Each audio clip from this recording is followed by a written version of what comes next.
Okay, so after I did everything, oh right, I told you about this.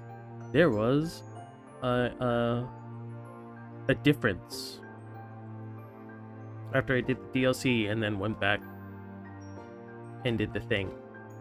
So we're gonna start at that changing point.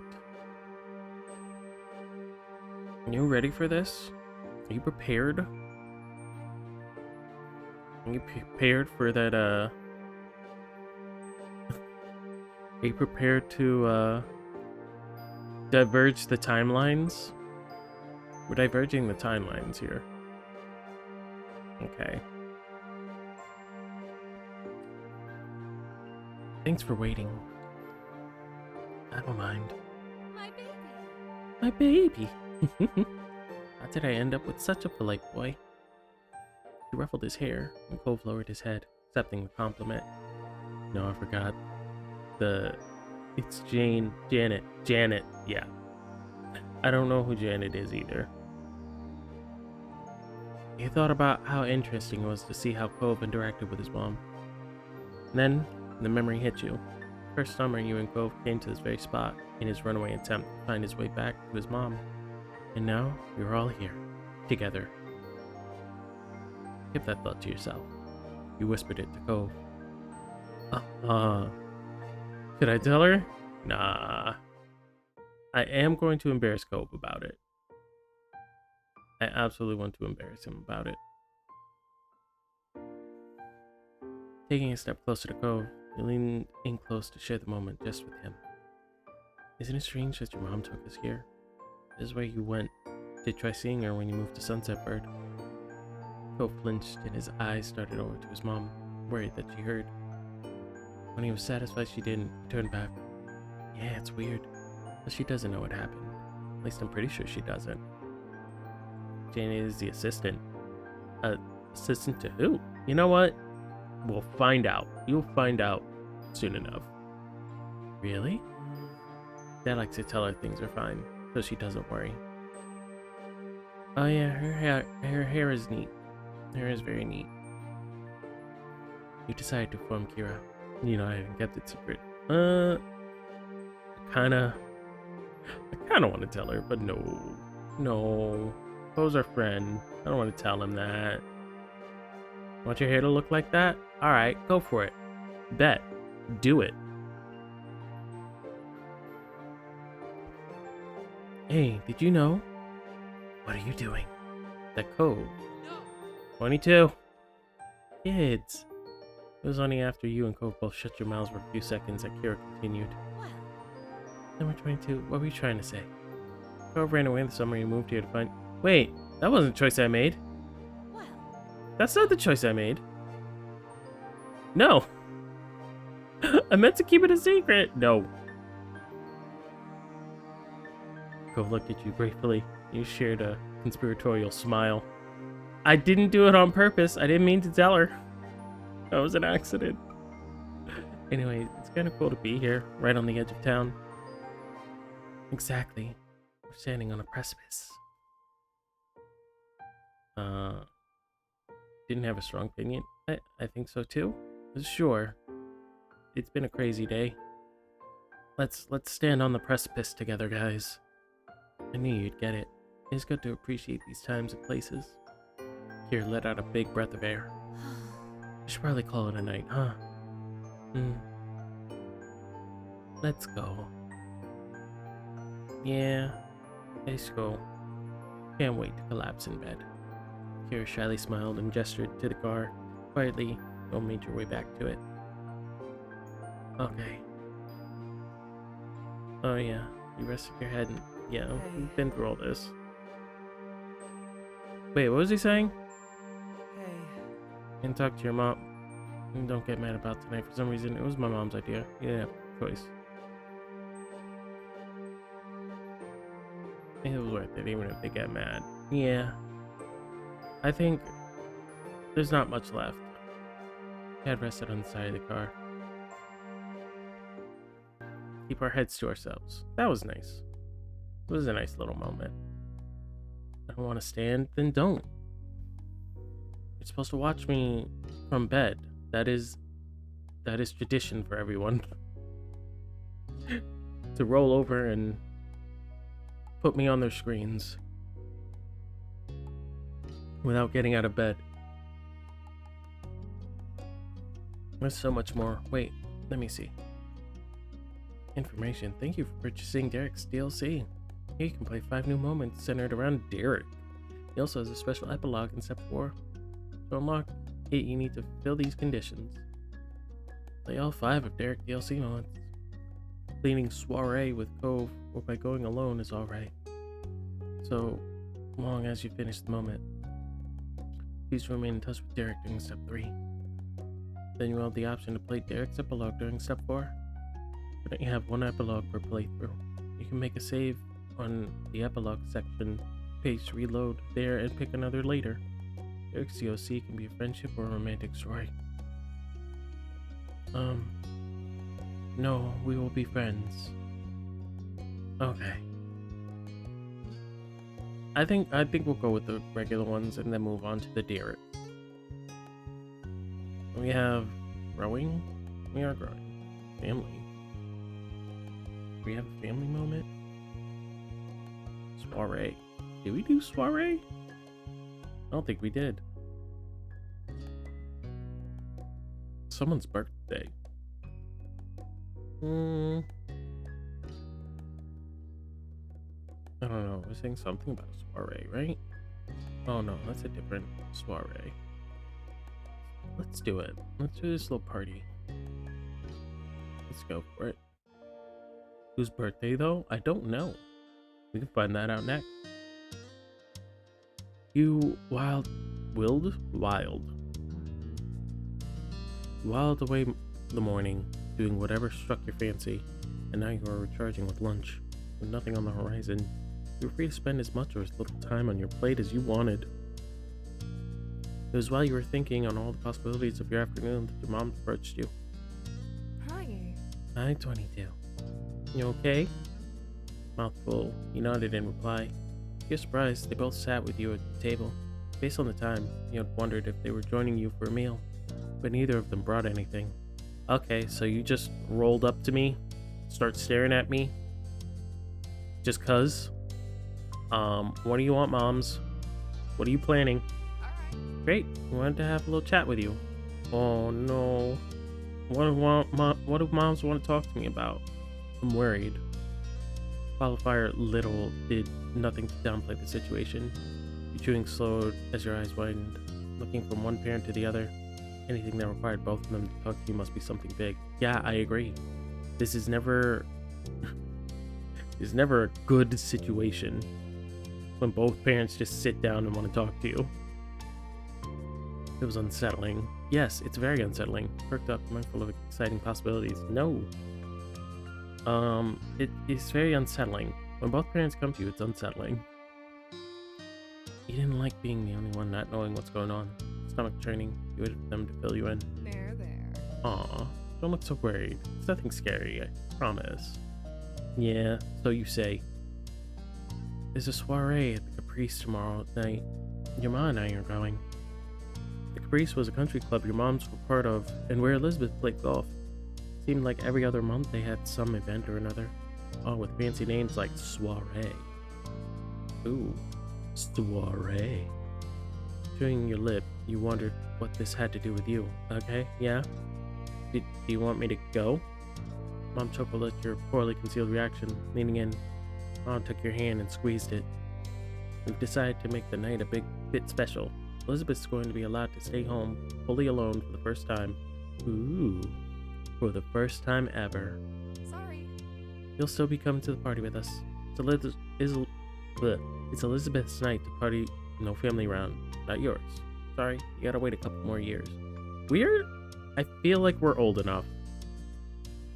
We're like, what, 15? We can stay home alone. That's not fair. We're disappointed by the news.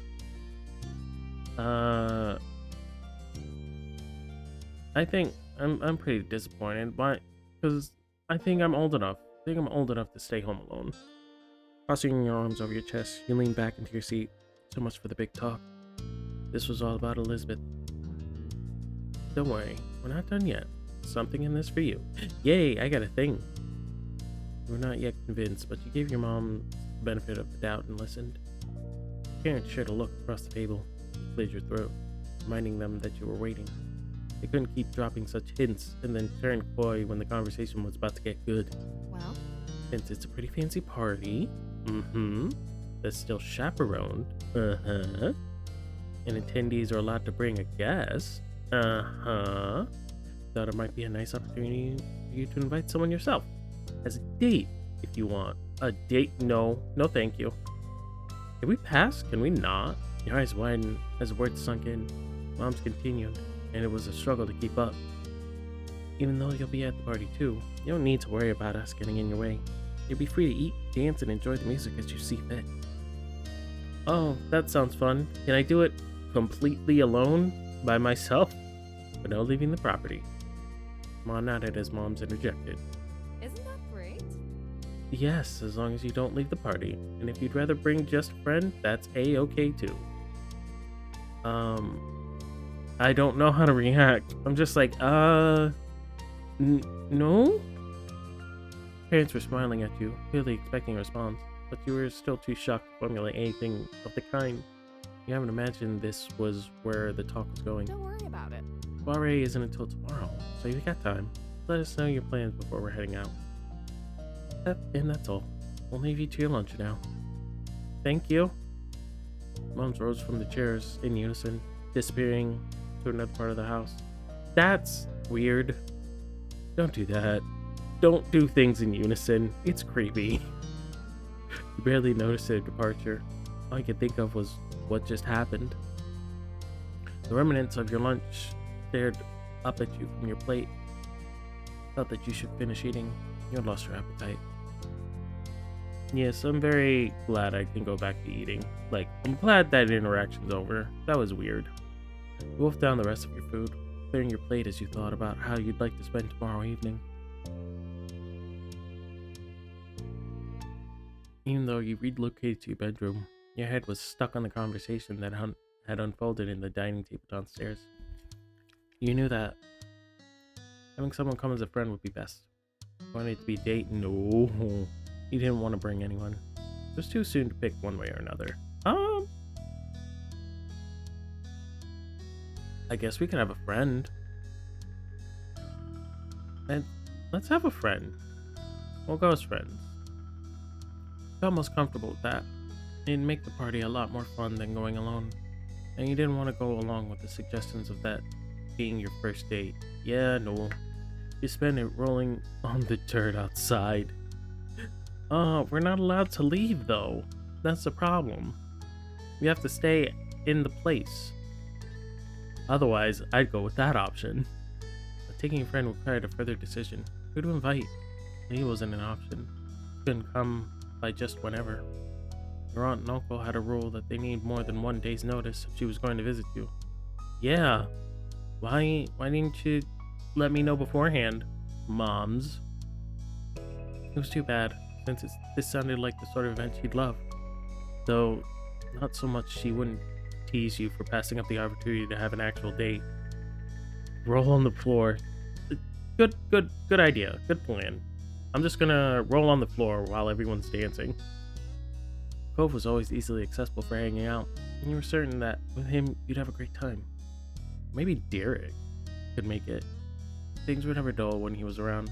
Well, I didn't live in the area either. He was close enough to get a lift over a short distance, over short notice.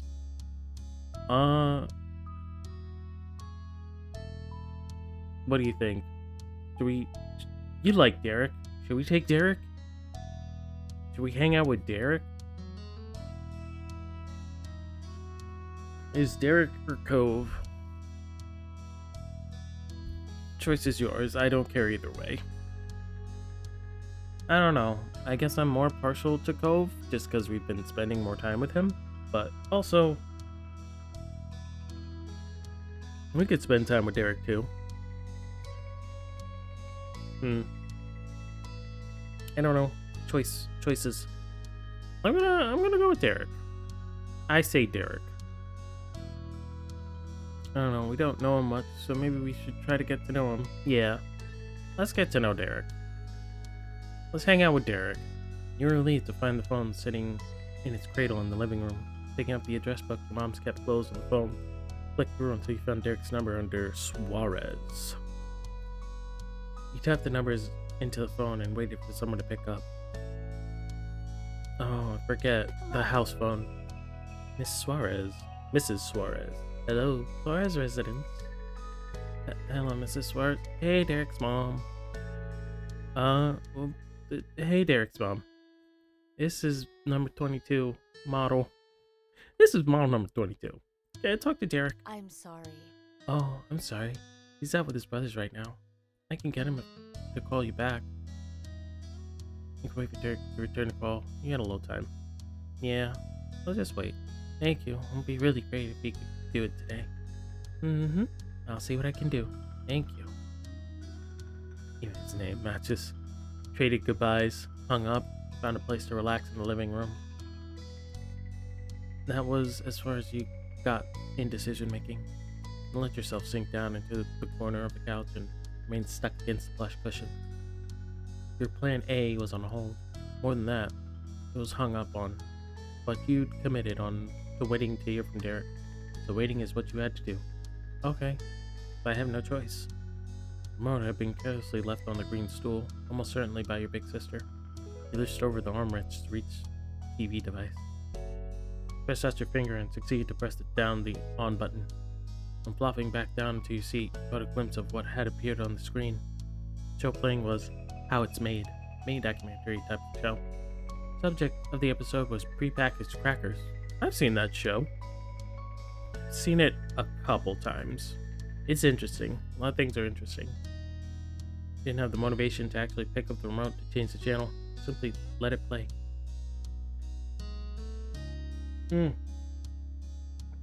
You simply drank your coffee and woke up. After discovering how ice is added to the flour when mixing the wet and dry ingredients, a jiggly ring echoed across the room. Someone was calling. Threw yourself at the ringer and panicked.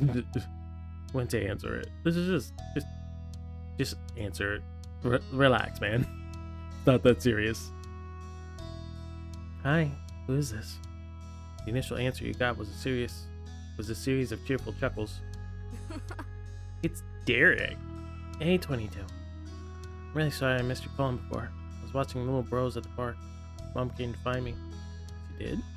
Yeah, so I could call you back. Oh, Miss Suarez, you did a big favor. Guess you tell it was important?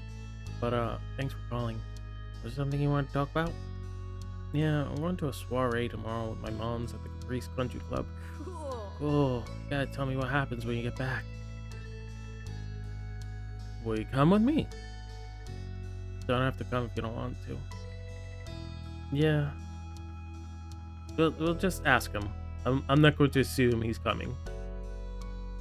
The pitch of his voice shot up. Really? Really? No way. No way. I'd go too. I want to come. That's great. Awesome. Practice date? No. This is gonna be so fun. Muffled feedback masked Derek's voice as he talked on. He was moving around. You could easily picture him bounding about his apartment, phone still in hand. Oh man. Oh man, what do you think they're gonna have at the soiree? Dancing? Music? Sparkly drinks maybe? Probably. Greece usually has pretty fancy parties. So cool. The anticipation between the both of you continued to rise, just imagining what tomorrow might bring. The party you were already starting was interrupted when Mom ambled back to the living room. She almost gave a shout to greet you, but caught herself when she noticed you were on the phone. Mimicking your current position, Mom stuck out her thumb and pinky finger and pressed that hand against her ear. At the same time, her lips stretched forward to slowly mouth the words, "Who?"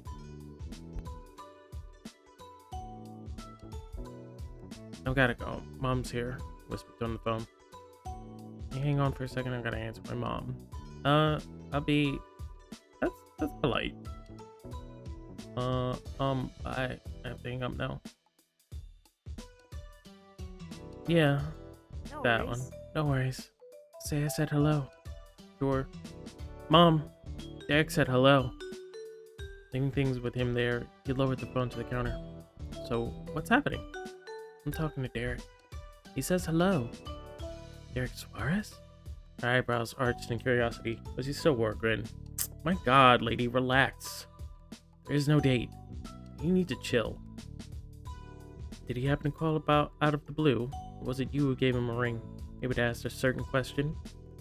Yeah, he's a lucky guy I asked to the soiree. Don't say it like that.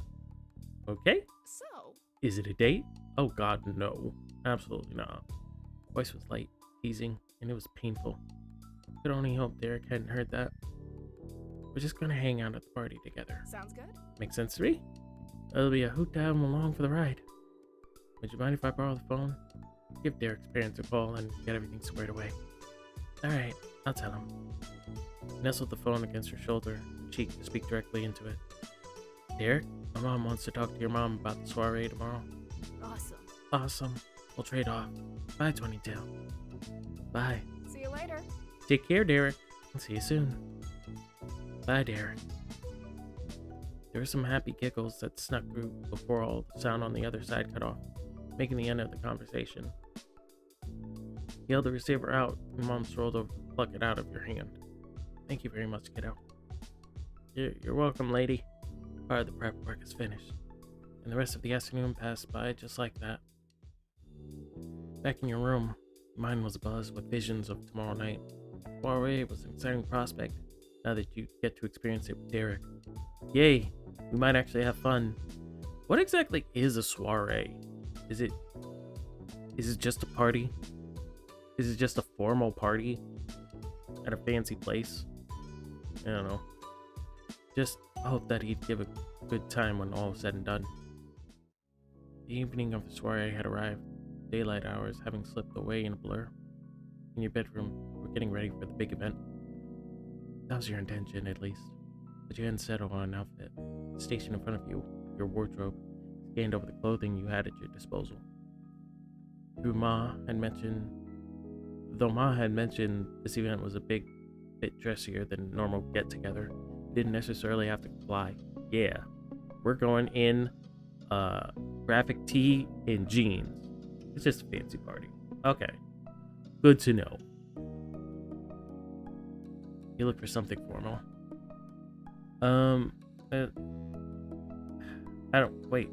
do that. I mean, with something like a soiree, it should be formal, right? Yeah. It's supposed to be formal. You attempted to decide between the nicer pieces in your wardrobe, the ones that rarely had a chance to come out.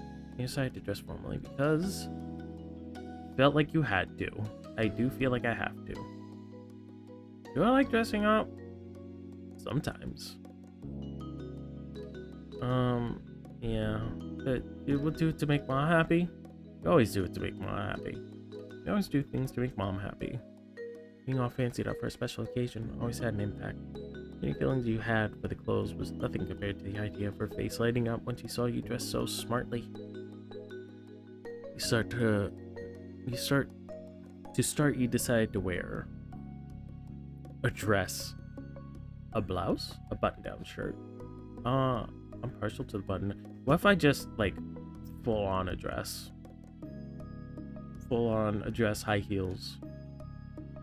I'll go with the button-down. I'll go with a button-down shirt. I'm okay dressing ambiguous, but I'm not so much for the skirts and the dresses. Crisp shirts were a classic formal look for a reason. They're essentially foolproof. Paired your top with a skirt, button down and a skirt, distressed pants, just regular pants. Picked a pair. Wait, what if I did a dress and a skirt? Picked a pair that complemented the color of your top and nodded with satisfaction. It was a slick look. Began to get dressed, fingers working stiff zips and awkward fastenings. Felt different against your skin, reminding you with every movement that you were dressing up. You grimaced, telling yourself that it was just for one night. Put up with this for that long, probably. do both. Now dressed, you gave yourself a final glance over there before heading downstairs, ready to head out. Can I put on high heels? Can I wear like a suit and then high heels? Found your mom's already waiting in the living room. They're putting the finishing touches on their outfits. Ma strapping her heel into a stiletto shoe, and Mom trying to fasten a bracelet single-handed.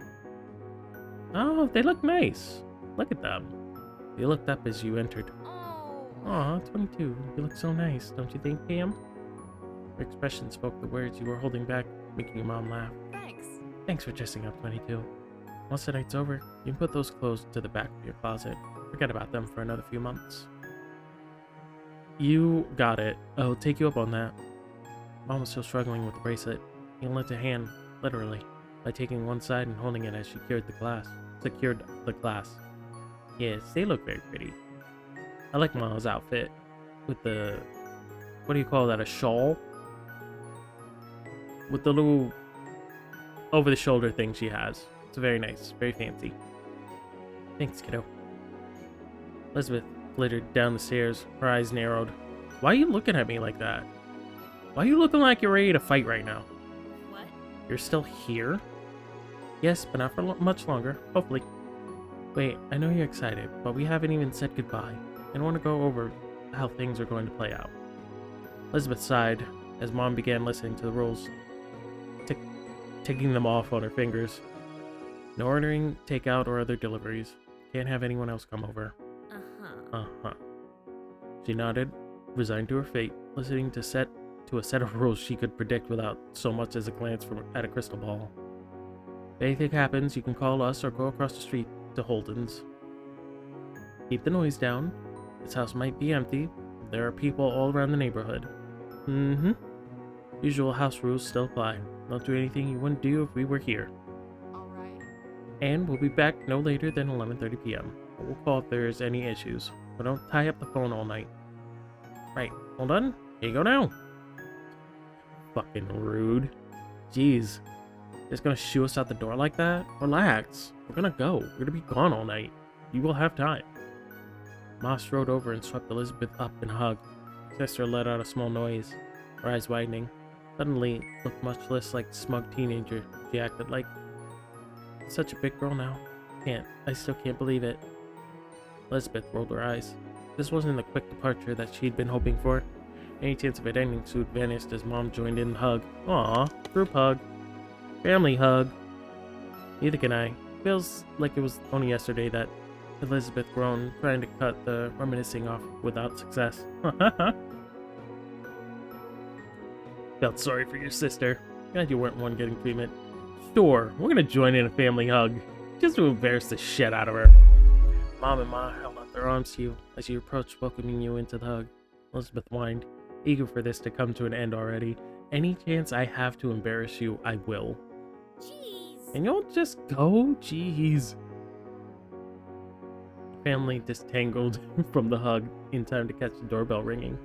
That must be our guest. Hurried over to the door. As Mom predicted, Derek had arrived right on time. He was ushered inside. Nice. You look very nice, Derek. Skylar, no more mommy? No, we're too old to be calling her mommy. She's Ma now. Ma! Ma, get the car! Same. Thanks, Miss Model. So do you. Hey, look at that little fancy boy. Check him out. Check out a little fancy boy over here. Derek pulled at the ends of his little polka dot bow in satisfaction. His gaze, though not so subtly, sought you out. That's going to you too, 22. Classy. Words took you by surprise.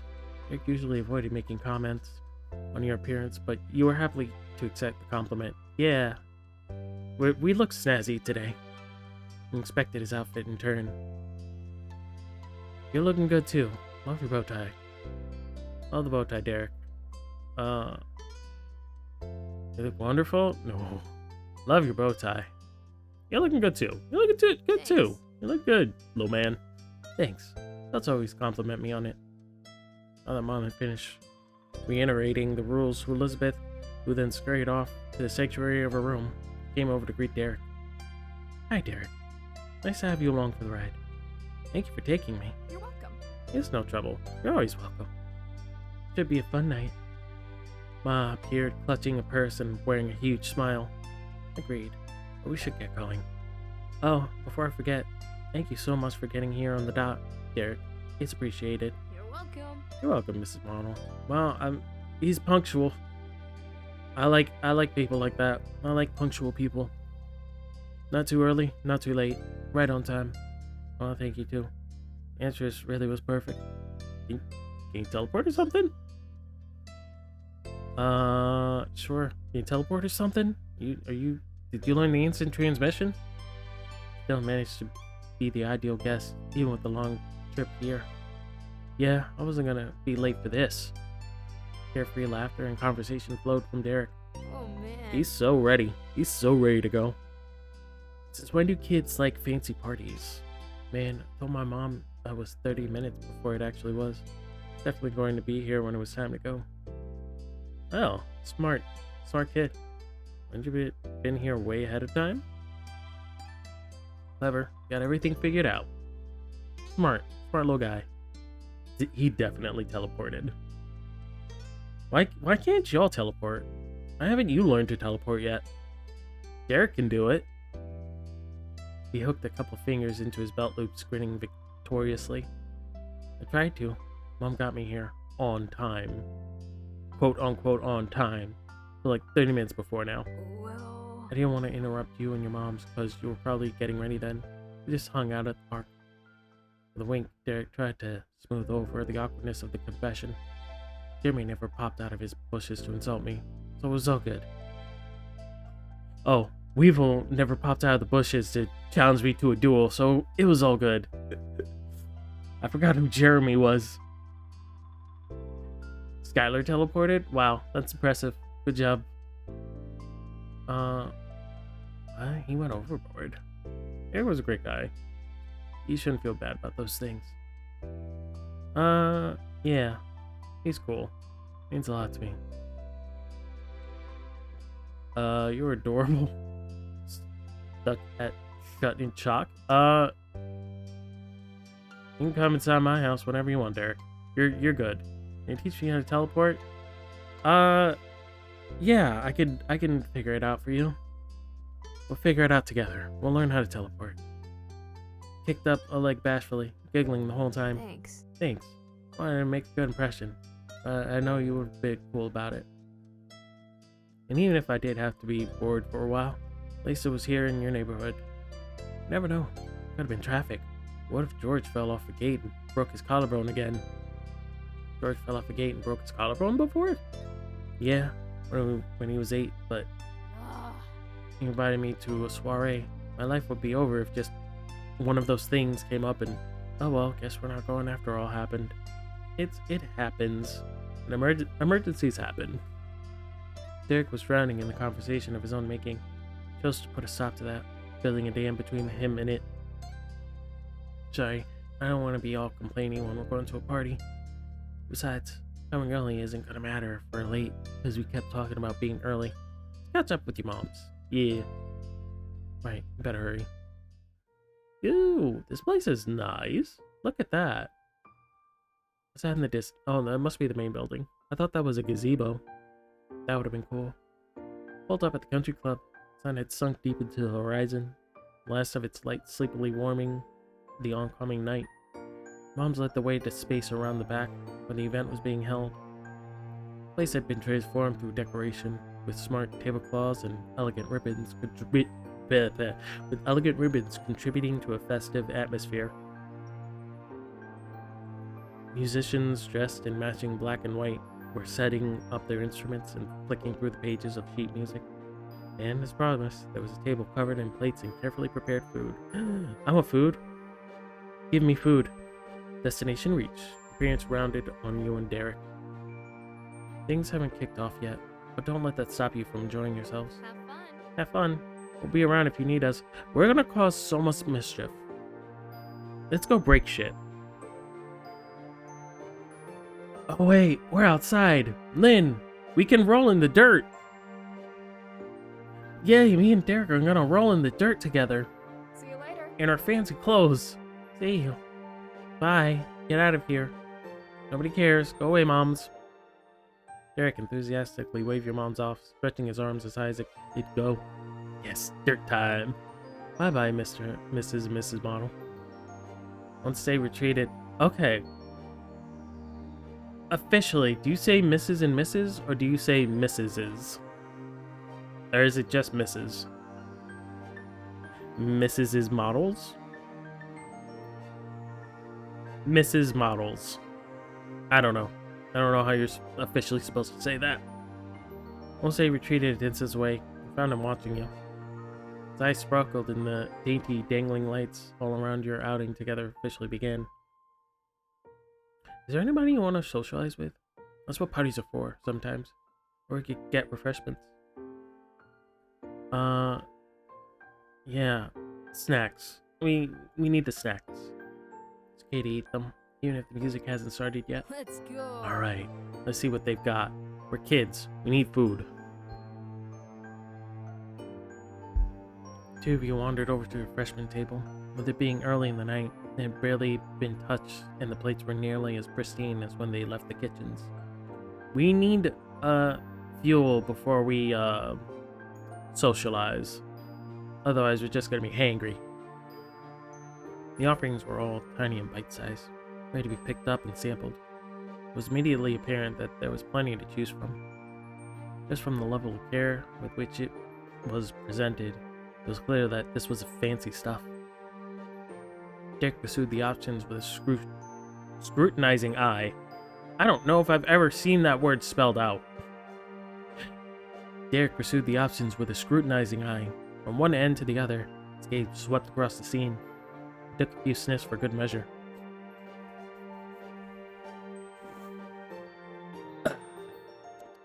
Looks good. They put these together themselves, or they hired a catering company to come here and make them. But it's really fresh. That's great. Sweet. Couldn't tell at all. Looks too bad to be fresh. More like it's gross. Oh yeah, this is good stuff. Yeah, it's good stuff. It's good stuff. I don't know. They haven't showed us any food. I can't look at the food, so I don't know how good it is. Pick one of the nearby morsels up and present it in front of the Derek. It looked like a tiny slice of bread. There was a pile of minced veggies and maybe some olives on top. Oh, that's not tapenade. What is that? I forget what it's called. I know what it is. I forget what it's called. Alright. I'll try that one. Bruschetta. Bruschetta? I think it's called bruschetta. Without much thought, and without taking much time, Dirk scooped up only a couple appetizers onto his plate. The rest were left for other guests. Like Derek, you chose to sample everything. Picked out only certain options. Yeah, we just got here. Much as you liked the food on offer, you knew your own limits and preferences. So, you like it? You know, they add ice to cracker mix? Yeah, we just learned a thing. Let's tell them about the thing. Derek paused mid-bite. What? Crackers, the packaged kind. They add ice to the flour and stuff when mixing the ingredients to keep it from fermenting too soon. Cool. Cool is the goal. Made Derek laugh. That made you happy. The company was even better than the food. Yay! Because we learned a cool thing today. We love sharing knowledge. After going through a round of sampling, continued munching on the refreshments, moved on to something else. Yeah, move on. Night's just started. Derek? Introduce you to people? Yeah, let's start talking to people. I know a lot of these people, since my moms have brought me here a lot since I was little. Who munches on drinks? Listen, you don't know us. You don't know how we get down. We have some crunchy drinks. Whoa. Wow, I want to meet them. Beckoned for him to follow you. Strolled up to your side and matched your pace. Most of the attendees skewed significantly older or considerably younger than the two of you. Only a few people around your age. I mean, that's more than usual, so why not? Eat the drinks. Derek easily found his place among place among in that audience. He dipped his head politely and made his introduction. Eat the cups? Yes, we eat the cups. We eat it whole with the cups. Hey, I'm Derek. It's really nice to meet you. Yeah, I figured he'd be friendly. His well-mannered disposition won over the long time... Oh, Cypress, not Caprice. I've been calling it Caprice. It's Cypress. I can't read, guys. I don't know why I do this. I can't read at all. Over the longtime Cypress members right off the bat. Great to meet you too, son. As you'd expected, I was interested in who you brought to the party and what your relationship with him was. And number 22, good to see you. Is your date? Derek choked on his breath before he awkwardly, almost apologetically, snuck a glance at you. Number 22 is just bringing me as a friend. Yeah, no dates. It's not a no, bad. Oh yes, I understand. No, it is. Derek definitely made an impression on them. There was also the inescapable comments about how you dress. Don't you look snappy in that outfit? I know. I knew dressing up was the right choice.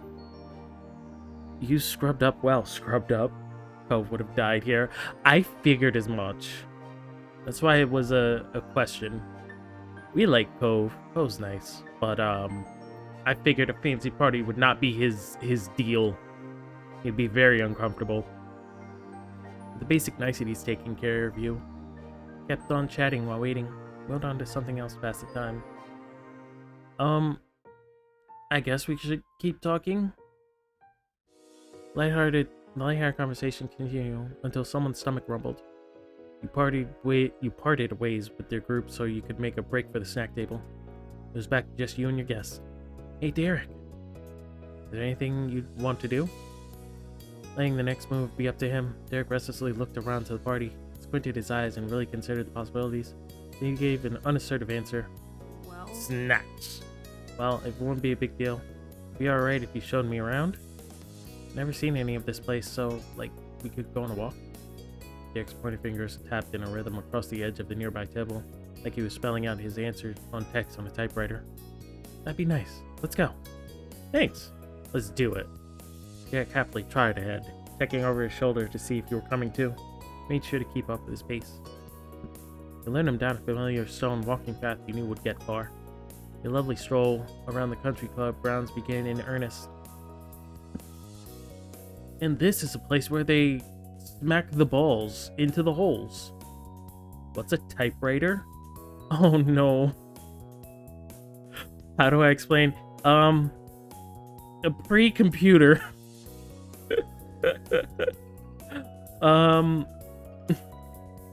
I know, it's one of those old things.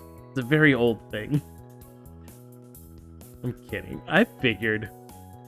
I'm just like, how does one explain a typewriter? Remember, you know your keyboard? It's like that, but just the keyboard. I'm an old thing too. Okay. Good to know. Good to know you are another old person. I almost bought one. Okay, interesting. I mean, sometimes old things are fun. I have a record player. They're fun. They're fun to have around. I was gonna say nostalgic, but I don't think you have nostalgia for typewriters. Buzzing sounds of the party soon faded away, replaced by whispers of cricket song and serene summer breeze. Along the way, you gestured outward to point out what buildings were what, from simple storage sheds to special club rooms for VIP members. And you were able to tell Derek all about the golf holes and the distance that you passed by, including how good or bad your big sister was at completing them. You had a chance to tell them the funny story when one time she got a penalty for a strike that landed in a water hazard. Wait, you get penalties for those? I thought you just had to like figure out how to get it out. You jumped right in the little pond to retrieve the ball and tried to pretend it never happened while dripping wet. Oh, okay, yeah, I see why. Yeah, that's why you get a penalty. Not allowed to do that. Not allowed to move your ball. You fuck up, you fuck up. Derek was as amused as he was amazed. He engaged with you by making silly guesses about what you would tell him about next. Derek jokingly suggested that a normal garage was a research facility studying how to add extra green to the grass. You were so absorbed in your companion for the adding and having the space to yourselves that you didn't realize the growing humdrum around it until it was right around the corner. Derek paused. He noticed it too. Oh? His eyebrow quirked as he tried to reason out the disturbance. Huh? Is that people? Did we make a loop and I just missed that? No, we're on the opposite end. Not as far away from the event area as we could be. So there's more people here? Curiously, Derek took big strides while mentally puzzling over what you'd said. Together, passed by a large wall to reveal another seating area, it too filled with formally dressed people. A humdrum? Yes, a humdrum. Listen, I'm pretty sure this is set in like the 90s. We have a lot of older lingo here. Yes, I went with Derek. I figured Cove would not have fun here. So I can't hear. Oh, poor Umi. I'm sorry. Well, imagine my voice reading the things. Right, you can't hear. Open your ears. Yes, listen to me from across the country. I don't know. Imagine my voice.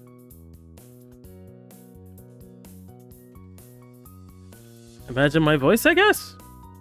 I don't know. What happens to Boo? Umi was here before. She scared the shit out of me. It happened. This is Umi's second time here. Yeah, did not think Cove would have fun. Also, this is Lynn's favorite character, so that's what we went for. I'll do that. Together you pass by a large wall to reveal another seating area. It too was filled with formally dressed people. Whoa. Whoa, a second party? This place is so big, there's a second party in here. None of the faces scattered about were regular members. Each one was as unrecognizable as any stranger off the street. You had your points of focus, and Derek his own, totally separate ones. Spoke aloud to share what he'd noticed. Tables have clothes here. I think the chairs didn't look like back where we were. Actually, it kind of feels like we got stuck in some alternate reality version of our soiree, where everything is still really fancy, but also still different in weird ways. Very confused, Skylar. Yes, I'm usually very confused. Thank you for noticing. Is there better food here? Let's find out. I don't know, the strangers are here. They're not the members, so there's probably the poor people food here. I don't know. That's funny, but really, you're right. It has to be the answer. Yes, that's the answer. We went through a wormhole. We went through a wormhole into another dimension. Hey, you're the one who's supposed to know the real answer. Okay, actually, poor people food is good. Poor people food is good. I'm just saying, like, they have the member side with the fancy food, and then the non-member side with the buffet. This is our outdoor dining seating for other types of events, ones that aren't normal soirees. Never have reason to go here when I visit with my moms. Kind of thought it'd be empty with a soiree happening. But yes, with real food. Derek is also your favorite? Well, then I'm glad I went with Derek. He's many people's favorites, apparently. Did you marry him? Oh, that's an interesting question. Umi's already played this. Alright, it was Umi's suggestion, because she already played it. Aww. Umi didn't want to marry Derek. That's sad. Derek's gaze wandered across. No, you're just confused. I'm usually confused. Thank you. Thank you for reminding me. Derek's gaze wandered across the area, taking another shrewd look. Yeah, why be in this place when there's food and pretty lights all over the patio? There's way more teens than at our party. Some of them look like they're our age. Yeah, why aren't we here? Let's just stay here. This is mysterious. You'll explain later? Thank you. Thank you for filling me in. A long list of questions didn't bother Derek. Quite the opposite. Playing detective was something he was having fun with. It's time to get to the bottom of this. I'm gonna ask somebody what's up. Ooh, yes, detective work. Tally ho, Watson. Yes, tally ho, Watson. Does Sherlock really say tally-ho? I think so. I never read a Sherlock Holmes book. I don't know. Sounded right. I gotcha. You've got a point. It sounds right. Sounds... Sure, why not? Two of you boldly headed into the thick of the family reunion, business, meeting, wedding, secret society meeting, or whatever it was. Soon you would know. Subject Derek zeroed in on was a tall kid, maybe a little older than you and him, who stood at the edges of the crowd by themselves. Tally-ho, Watson! Most everyone else was part of a group, or in one-on-one conversation, but not that person. Their hair was short, swooping black strands that framed the pointedly petite face. Okay, so this guy has an actual character, so is he another interest? Is he another love interest? He has a whole ass character, so this is gonna be a guy. This is gonna be a thing. The dark brown eyes were heavily lidded. On a second glance, you also noticed there was a small mole on their neck. You wouldn't have been surprised if people often told them they were pretty. The rest of their skin was a pale white, kind that had somehow escaped any tanning, freckling, or even sunburning in California's summer rays. Oh, we're in California. I did not realize that, but I guess I should have, because it is a beach town. I don't know. I guess that was a pretty good... Yeah, that would have been like one of the only places. Derek offered a friendly wave once he was close enough for it to be clear he wasn't just passing by. So... Hey, so this might sound weird, but what are you guys all doing here? A boy smile came across the stranger's face. We're visitors who are in this town for a dance circuit. A dance circuit? This dining area is reserved for our group only tonight. What's going on with you? What's a dance circuit? Is it just like parties in a row? Is it parties in different places? I'm confused. I don't know what a dance circuit is. The tables were immediately turned. You and Derek had questions to answer for. He rubbed his cheek and chuckled uncomfortably. Oops. Oops, you didn't know that. There's a soiree happening on the other side of the club for members and their guests. That's where we came from. Please don't tell on us. That got them to open their eyes completely. They even leaned forward just a bit, much more exaggerated in the conversation. I thought I noticed something that way. It's been bothering me the entire evening. I was planning to check whether it got darker. Yeah, well, that's what it is. Sorry for crashing your party. Don't apologize. Self-described dancer's eyes sunk back into their half-open state as the lips curved even further. It all had to become a true smirk. Dance competition? Oh, okay. I'll still go into yours when I get the chance. Mutual exchange of secrets brought a lighthearted sense of camaraderie between your tiny group. Wait, if it's a dance competition, why is he in a suit? This seems like a very fancy place for a dance competition. Interesting. Well, it didn't last. They inclined their head in a slight nod before breezing away. Bye. Good luck with your dance circuit and everything else. Bye. Have a nice life. Thanks for talking to us. Yeah, thank you. Appreciate you. Good luck not getting caught. Yeah, thanks for talking to us. Appreciate you, dude. As soon as your vague acquaintance mixed back into the crowd of fellow suited performers, Derek wrapped his arms around his chest. Explain that to you later. Thank you. I need a lot of things explained to me. I don't know what things are. Okay, I feel way more out of place now that we're not even talking to anybody. Let's go back to the path before one of the adults realizes we're not supposed to be here. It's gonna be like that movie with the aliens who take over people where they point and yell at real humans. That's so freaky. Right, do you know what movie he's talking about? I have no idea what he's talking about. Invasion of the Body Snatchers? Oh. Right, we've gotta go. Wait, they probably can't tell. Let's join the party. If you wanna leave, I think we should join the party. There's more kids here. If you want to leave, I don't mind. It's not gonna happen, Derek. We can hang out here. They probably can't tell. I don't think they can tell. Derek snorted through his nose and smacked his hand to cover it. When he settled down enough to only have a light chuckle left, Derek spoke again. That's really bad. You're bad. I am. I'm terrible. In a good way. Less of the initial jitters were let out in a breath. tried to play it cool from there. But okay, just a couple of normal dancers at a party. Now what? We're totally gonna breakdance. We're gonna have a breakdance battle. Thought about it. Person after person passed by as you were standing there, and you realized being in the center of the shindig was probably not the best idea when you're crashing it. Like all the romance characters. Luckily, you noticed an empty table close to the edge of the checkered tile floor. We should sit. You offered your arm to link with his, pointing out the spot you had in mind. No touchy. No touchy, the robot. Alright. Kept his head high, chest out, chin pointed, and pumped his arms back and forth in time with his footsteps. The act was more a parody of a fancy pants rich person than normal human at a get-together. Yeah, that seems like Derek. I don't think he does normal human things. What about you guys? Do you do normal human things? Are you just normal humans? Or are you not, and that's why you're here right now? Third one. His personality is so frustrating. The third one? Who's the third one? What's a human? They're bags of flesh and bone. They're very strange creatures. I don't care much for them.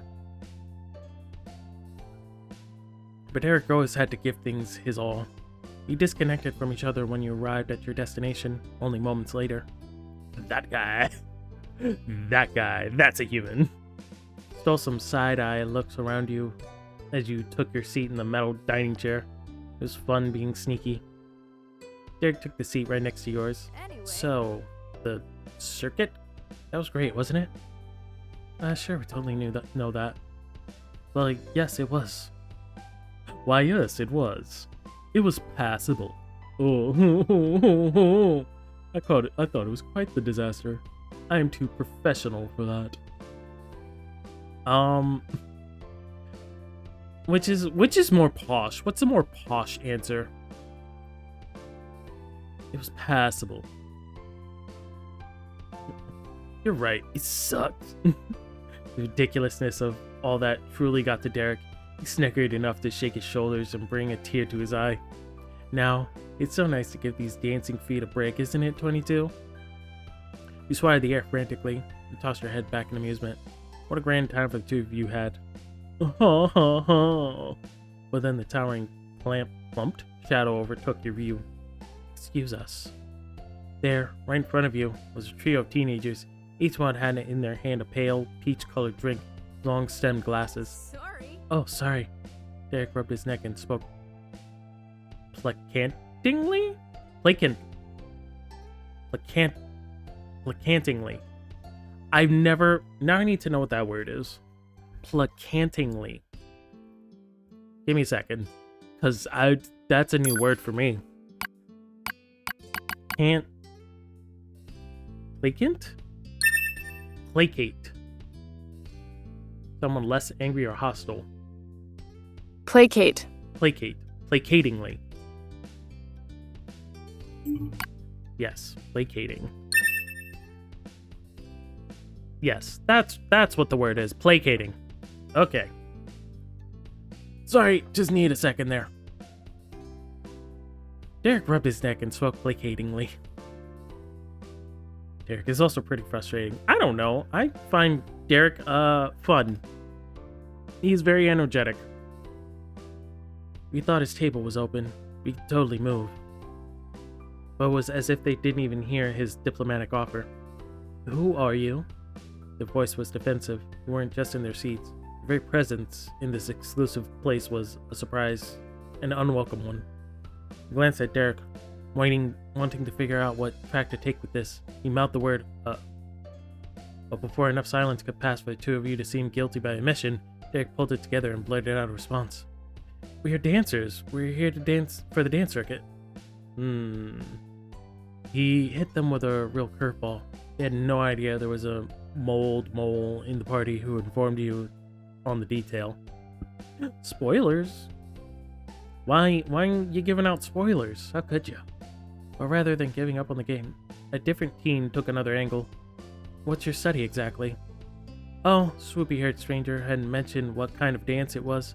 Derek buried his face in his arms across the table, trying not to let his cackles get away from him. Well, most of them? Really? Derek's laughter increased in volume, completely unable to play it cool when he found it so funny. Good job, Derek. You're holding it down. We would be the best wedding crashers ever. I don't think you're supposed to be here. If you're going to continue with sports-related terms, you call that a knockout strike. They may not have known how or why you got in, but they could see right through you. That snapped Derek's head up in attention. He stared at the strangers with deer-in-the-headlight levels of petrification. Cove is the least problematic one to romance. Yeah, I figured. We do spend the most time with him. His expression tensed as he put an uncomfortable grim smile. He creakingly leaned toward you, never taking his eyes off your surroundings. Guess who'd confronted you were watching with open suspicion. What did the others do? The closeness allowed you to hear conspiratorial words mumbled out of the corner of his mouth. Shoot. I don't think we're gonna convince them we're really part of the dance circuit. Didn't need to hear anything else. The two of you were in sync. Bye! See you later, bye! Like a switch was hit, you burst up into your full height and used the momentum to launch yourself forward past the failed hiding spot. Peace out! Your dramatic escape caused a minor ruffling of feathers throughout the crowd. Shouts of, "Hey! Stop running!" could be heard over the confusion. What was going on? It was just as Derek had feared. But no one was actually chasing after you, as far as you could tell. However, neither you nor Derek were taking chances, and you kept up the frantic pace. You were escaping the metaphorical aliens. The metaphorical aliens. Your throbbing heart was caught up in your throat as your pounded feet propelled you down the same track you'd come from. Being dressed in your Sunday best didn't help matters. It may have been fitting for a summer soiree, but didn't fit at all for your situation like you somehow ended up in. I don't know. These seem like running clothes. Full on suit. Seemed you and Derek had a knack for winding up in positions that required a hasty retreat. At least that time you could get away for good. You wouldn't have to go home and face the music like when you ditched Elizabeth on the first day of vacation. Just making us curious. Yes, you are, rude. We'll get to that stuff. Be patient. Once you made it halfway back across the country club, finally floundered into a stop, huffing and heaving for breath. I'm responding to Umi like she can hear me. I know she can't, but I'm still talking as if she can hear me. You had to prop yourself up with your hands against your knees. You wanna know? Your face was flushed with heat, but a chill began to seep in as evening wind brushed over beads of sweat in your skin. I got goosebumps along your arms. It was invigorating. Len, just also 22 is yelling at you, Umi. I'm not yelling! Oh my god. I'm not yelling. How dare. Also, Lynn, why do you want to spoil the surprise? Why don't you wanna take this journey with me? I'm not yelling! I did not yell at you! I did not yell at you. Wait, can I get a crying face? Let me put a crying face on here. There. Wait. Why? Just there. Send it. I have you on low volume. What are you talking about? Oh, okay. So you can kind of hear me, sort of, maybe. I'm not yelling. I didn't yell at you. I swear I didn't. Meanwhile, Derek wiped his forehead with the palm of his hand. Likely missing those plush wristbands he almost always had on. Glanced up at the sky. Good job, team. Looks like we shall live to see another day. I was definitely yelling. It was not! What are you talking about? Let's do this again. Another victory in the bag. We're practically criminal masterminds now. No, we're not. We got caught. You gave it thumbs up in celebration. We're awesome. We are victorious today. The rest of the walk back was indeed a walk. Could relax with a slow pace, enjoying the quiet reassurance of being alone with Derek. The rest of the world was unable to reach you for a little while. Yes, we are a criminal, aren't we? We're the best criminals. Nightfall had long passed by the time you and Derek found your way back under the dazzling lights of the summer soiree. Mom would say it's not fashionable to be late, Well, maybe it was when it's your second time arriving to a party. Might have been to Derek. He took in the scene with new eyes, amazed once again by the elegance surrounding him. The tilt of his head, he shot a chummy grin at you. All of you guys are doing illegal things. No, we did nothing illegal. We crashed a party. We crashed a dance circuit. We did nothing. Fine. It's not like we're trespassing. We're already here. Gig. We just went to check out the gig. Definitely. Yeah, I definitely did have to be here for this. It's living a real-life movie instead of watching one. Yeah, we're living Wedding Crashers right now. Oh, gotta go. I did not catch that. I thought that said gig. I got very confused. Bye, Umi. Have fun at work. See you later. Bruh, don't bruh me. Don't bruh me. I'm slow and I can't read. I can't read very well. I don't know what you want from me. Oh. Forgot how to read again. I forgot how to read. I just didn't see the T correctly. I don't know what you want from me. What do you mean instead of? Were you gonna do something else tonight? For a second, he didn't speak, frozen in place. Oop! Wasn't supposed to tell you that! And Derek deflated like a free balloon from the shopping street. His shoulders sunk low and forward, and he bent on his knees. Well, actually, we're gonna all go to the movie theater. Mom, Dad, the bros. It was something we knew we would be today for a couple weeks. Aww. Yes, Skylar, the gig. We were at a gig. It's okay, you'll live. Will I? Will I live? Because I don't think you guys will ever let me live any of these things down. Also, I just realized my title's all wrong. Not begging, getting. There, I had to update the title. I spelt it wrong. I'm sorry we ruined your day. We ruined your movie night. Then you called and you asked me to go to the party, and I said yeah. Didn't even think about how there was already a plan for that day. He snickered at himself, eyebrows pinching together tightly. I mean, how could you say no? How are you able to say no when someone invites you to a fancy party?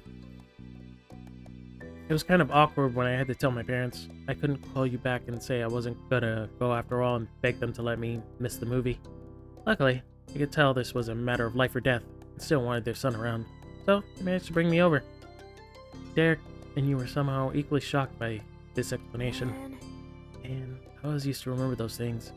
They were big deals. Now this happens. Will I go to a fancy party with you? Depends. Can I wear a skirt? Can I wear like a suit? Top? Can I wear a jacket and a skirt? If I can do that, I will go to the party. And high heels. Man, oh, I read that. He sighed, baffled and frustrated. Green-eyed Boyd had lost the metaphorical keys of his own thoughts. I gotta do better next time. Yes, you'll be fine. You already do more than anyone I know. Your mom say this night is me growing up more. I think you're grown up too. Kind of repulsive, huh? You are 13. Yeah, dude, you're 13. It's fine. It happens. It helps. Happy you wanted to see me so much? You didn't have an answer you could give. I don't know. Yeah, sure. You're being more independent. Yeah, that. Wow. Maybe. And 22? I want to say I'm the one who forgot I was doing something and I had to skip out on the family movie. They didn't make me abandon them or anything, so I hope you don't feel bad about it. I don't. I prefer to ruin your family life. So, it's fine. No worries. Just checking. Derek scuffed the base of his black slip-on loafers against the ground as words faded away. Then he lifted his head to look somewhere past you. What is this? Okay. Let's read it. Oh, I was gonna read that. Fine. I won't. Thought that would have been funny. No! You missed it. Actually, I could show it. I could show it, but nah, let it go. I'm letting it go. Thane lifted his head to look somewhere past you. Oh hey, the music's playing. Ooh, yay. Spoke softly, like he was afraid he'd bring up the melodies to an end if he interrupted them. But Derek was right. Once you brought it to the front of your mind, the rest of the world came back in. Sounds of delicate plucks on strings included. Ooh, listen to that jazzy music. Let it go like Elsa. Yes. We're going to make the Frozen reference. Yay! And then everyone clapped. There was no crowd gathered to dance, only a few couples spread out across the space. Must have missed the initial stream of soiree attendees that had grown late. Bruh. Well, since we're here already and everything, would you want to dance with me? What? No, thank you. We don't, fine. Question ended on a hopeful upward inflection. Bounced up on his heels once, punctuated. Derek stopped breathing entirely when the sentence was complete. Sure. Why? Okay, we'll dance. I would, Derek. Sure, let's dance. Yes! Derek's cheer was pure, carefree even. The worries from right before vanished as quickly as he'd forgotten the movie. There was a trend with him, with you. Sweetly, brought up a hand for you to take. Wrapped yours around his. It was still a bit sweaty from earlier. Though it was yours. What happened? Why are we touching? Oh, why are you getting closer? You took a wide open floor and turned to face each other directly. Raising one arm with Derek's, you positioned your other hand into Derek's at the same time. Followed your move with sharp focus. Your bodies were close enough together. Oh, and there was enough of a size difference that you had to tilt your head down to look at your partner for the dance. When your eyes met, you felt your hand being squeezed much more tightly than Derek probably realized. Derek's face had gone to deep shades of red. Yeah, mine too. Why? Why is he blushing? You're the one who asked me, dude. You tentatively moved as one. Derek stepped lightly, ever so much as pitching the tips of your toes. Each sway transitioned better than the last, though there wasn't much of a flow. Derek danced more like a machine, clinging exactly into place at the right intervals. It's better than some people. There was a tension in Derek that he tried to play off with a joke. Hey. Check it out. We totally are dancers. You should have let us join that other party. Yeah, exactly. Just like you and Machine. Yeah, we're just machines dancing. We're timed perfectly with the music. That's how dancing worked. Our feet hit the ground right on beat. That's how dancing works. His stiffness on the delivery only made the line funnier. You had to crack a smile. Derek let the conversation drift away. Focus returned completely to a proper performance. Two bots dancing. It's a beautiful thing. Two bots dancing. You leaned over and rested your cheek on his head. Didn't speak either. No. No touchy. No touchy. The notes washed over the both of you. You were happy. Eventually, last other guests returned to their tables to rest. It was only you and him left there. A small voice, Derek let you in on what was on his mind. If you tell me you love me, I will smack you. Hey, sorry we kind of missed the party. I shouldn't have made you take me around everywhere. Don't worry about that. Just hope you had fun. I've been to tons of these parties. It doesn't matter to me. What? That was way more fun. No, I agree. That was way more fun. Really? Thanks. I like hanging out today. I'm still having fun right this exact second. Very glad I brought you. Thanks for trying to make things a good time. Yeah, I'm glad. We had fun. It was a fun day. Out of his eyebrows dug lower into his face. He was serious. Really? Mean it? Yes, I really mean it. Brought him to a loss for words, or actually, it was to a point where any words he wanted to say only got stuck at the end of his tongue. His mouth opened with a question. Closed it again without asking. Derek? He instantly shook his head, not letting you speak anything you might have wanted to either. Forget it. It's nothing. Well, it'd be way too much to say thanks for bringing me again.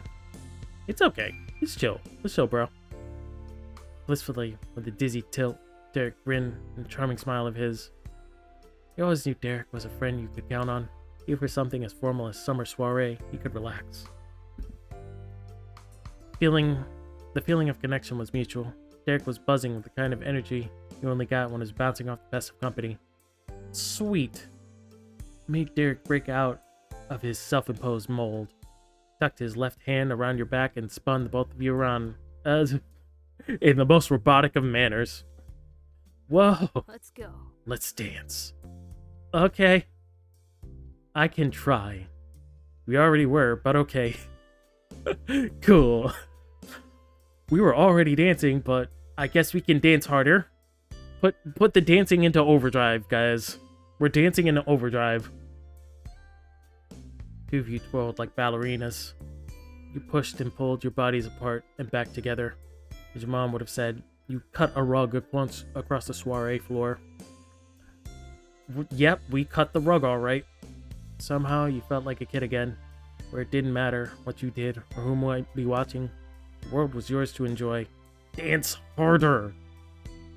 You want to dance? Dance harder! Derek had clearly embraced that mindset with a little impromptu tap dancing to the beat, bringing you along the whole way. You cheered and laughed together until you lost your breath. Even so, you still kept going. Then all too soon, the song reached its conclusion. Could have continued quite contentedly for some time more. You and Derek let your arms drop down in front of you, though one had stayed linked with his, and your feet remained rooted where they were. Derek let your arms swing together between you and him like you were little kids on the playground. Took the initiative to finish your performance with flair by giving a properly formal curtsy, while still never letting go of you. Derek crossed his legs and swept his back down. Legs bent, he lifted his head to face you and winked. Somehow, found some giggles left inside. You heard all your name called out. You heard all your name. You heard your entire name called out. You heard your name called out, and Derek gasped. You both spun to find Mom yelling for you and Derek. Beside her, Mom was shaking her head. Oh crap, we got caught.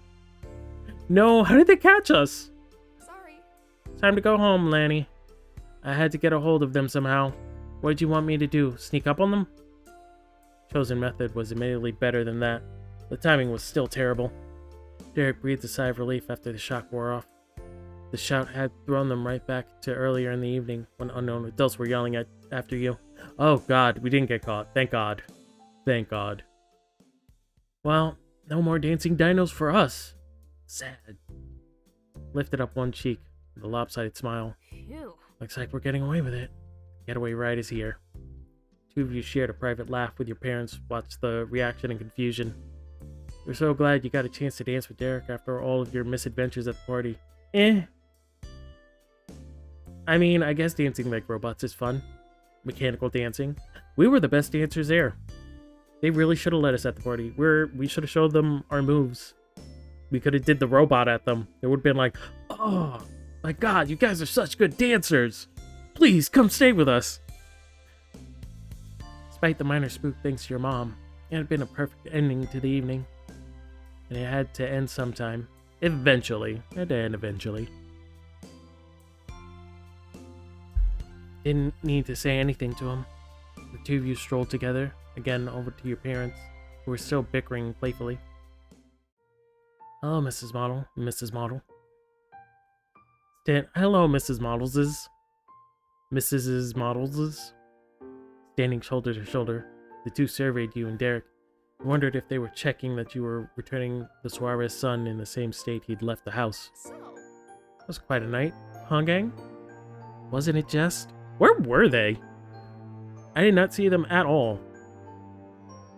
I'm surprised. I thought they'd be like at the other side of the party. I think it was pretty unforgettable. Derek's face had a full grin. While the words were in response to your parents, he looked directly at you when he said them. Thanks for bringing us. Ma was smiling too, an expression so soft it could have cradled a newborn chick. Good. Well, we better hustle. First stop is bringing Derek home. It's already getting late. Oh, Elizabeth will have the place to herself for a while longer. If we're lucky, our house might still be standing when we get back. Probably not. We should just call the contractors now. Pam. Oh, shush. We're having adult fun in the bushes. Okay, no one needs to know that. You could have kept that one to yourself. Ew. I don't want to imagine my mom's having fun in an adult way. How could you? Ew.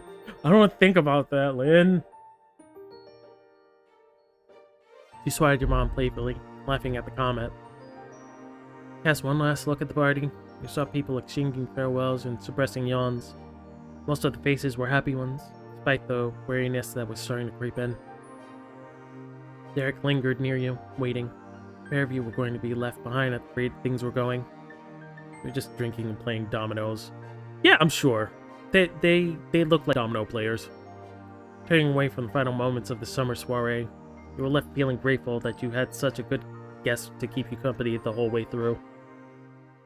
Yes, and keep your mind off of your parents playing dominoes behind the bushes. Both easily caught up with your moms. They hadn't gone far. Together, the four of you navigated the crowd parking lot filled to the brim with cars from other visitors.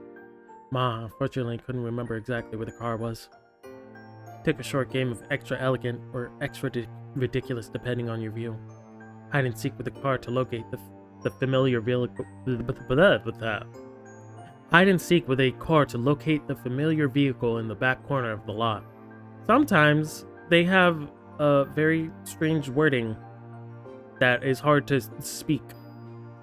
You clambered inside. Your mom hit the road.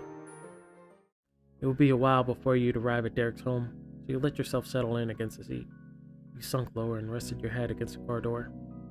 Little blurs of light flashed by one another, the other as the car sped past street lamps lighting almost empty road.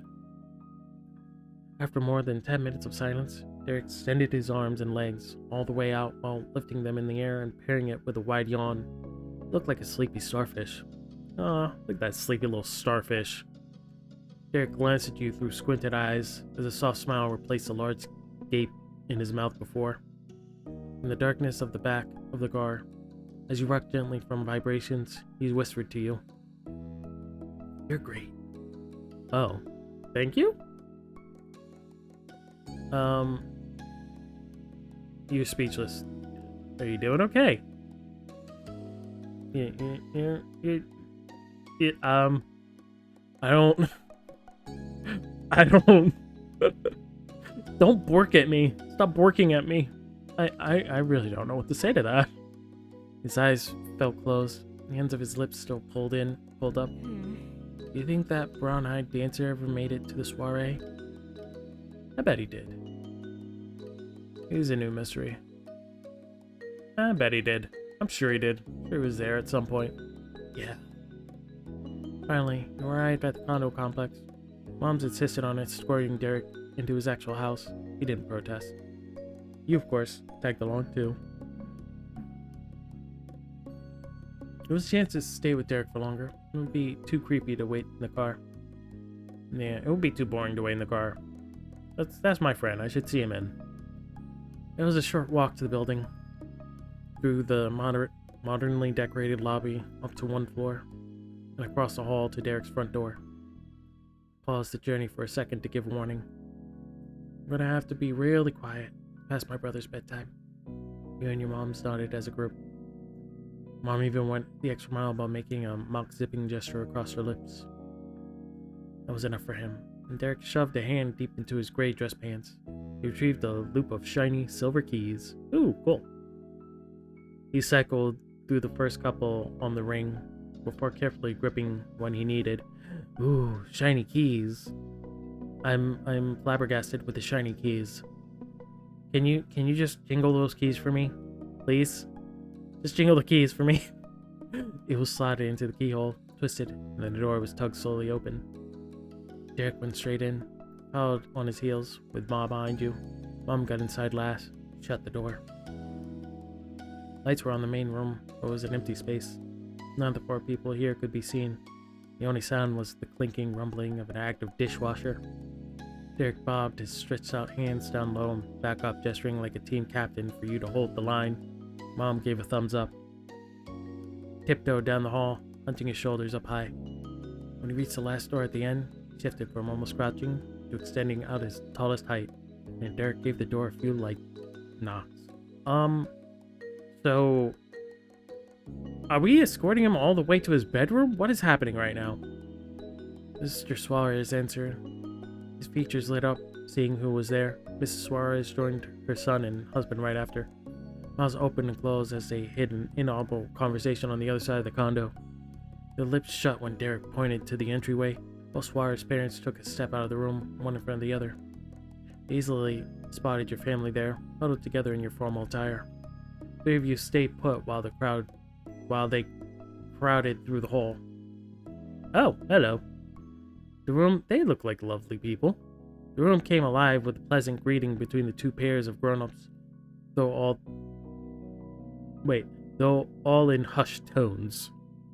Talking to the parents. This guy, he reminds me of, do you know Full Metal Alchemist? He reminds me of the husband, teacher's husband. He looks like a strong man. He offered a hello to you next. Welcome. Welcome to our home, model family. So good to see you. So good to see you again. Good seeing you too. I didn't know that we met. Hello. Hi, we've returned your kid in one piece. Yes, we've returned the child in one piece. Oh, thank you. I see that. Hey, Mom. Hey, Dad. Hello. Hello, Derek. I'm sorry for keeping him out so late. Right. For a mostly elderly crowd, those country club goers sure can party into the wee hours of the night. From the side, Mr. Suarez snickered.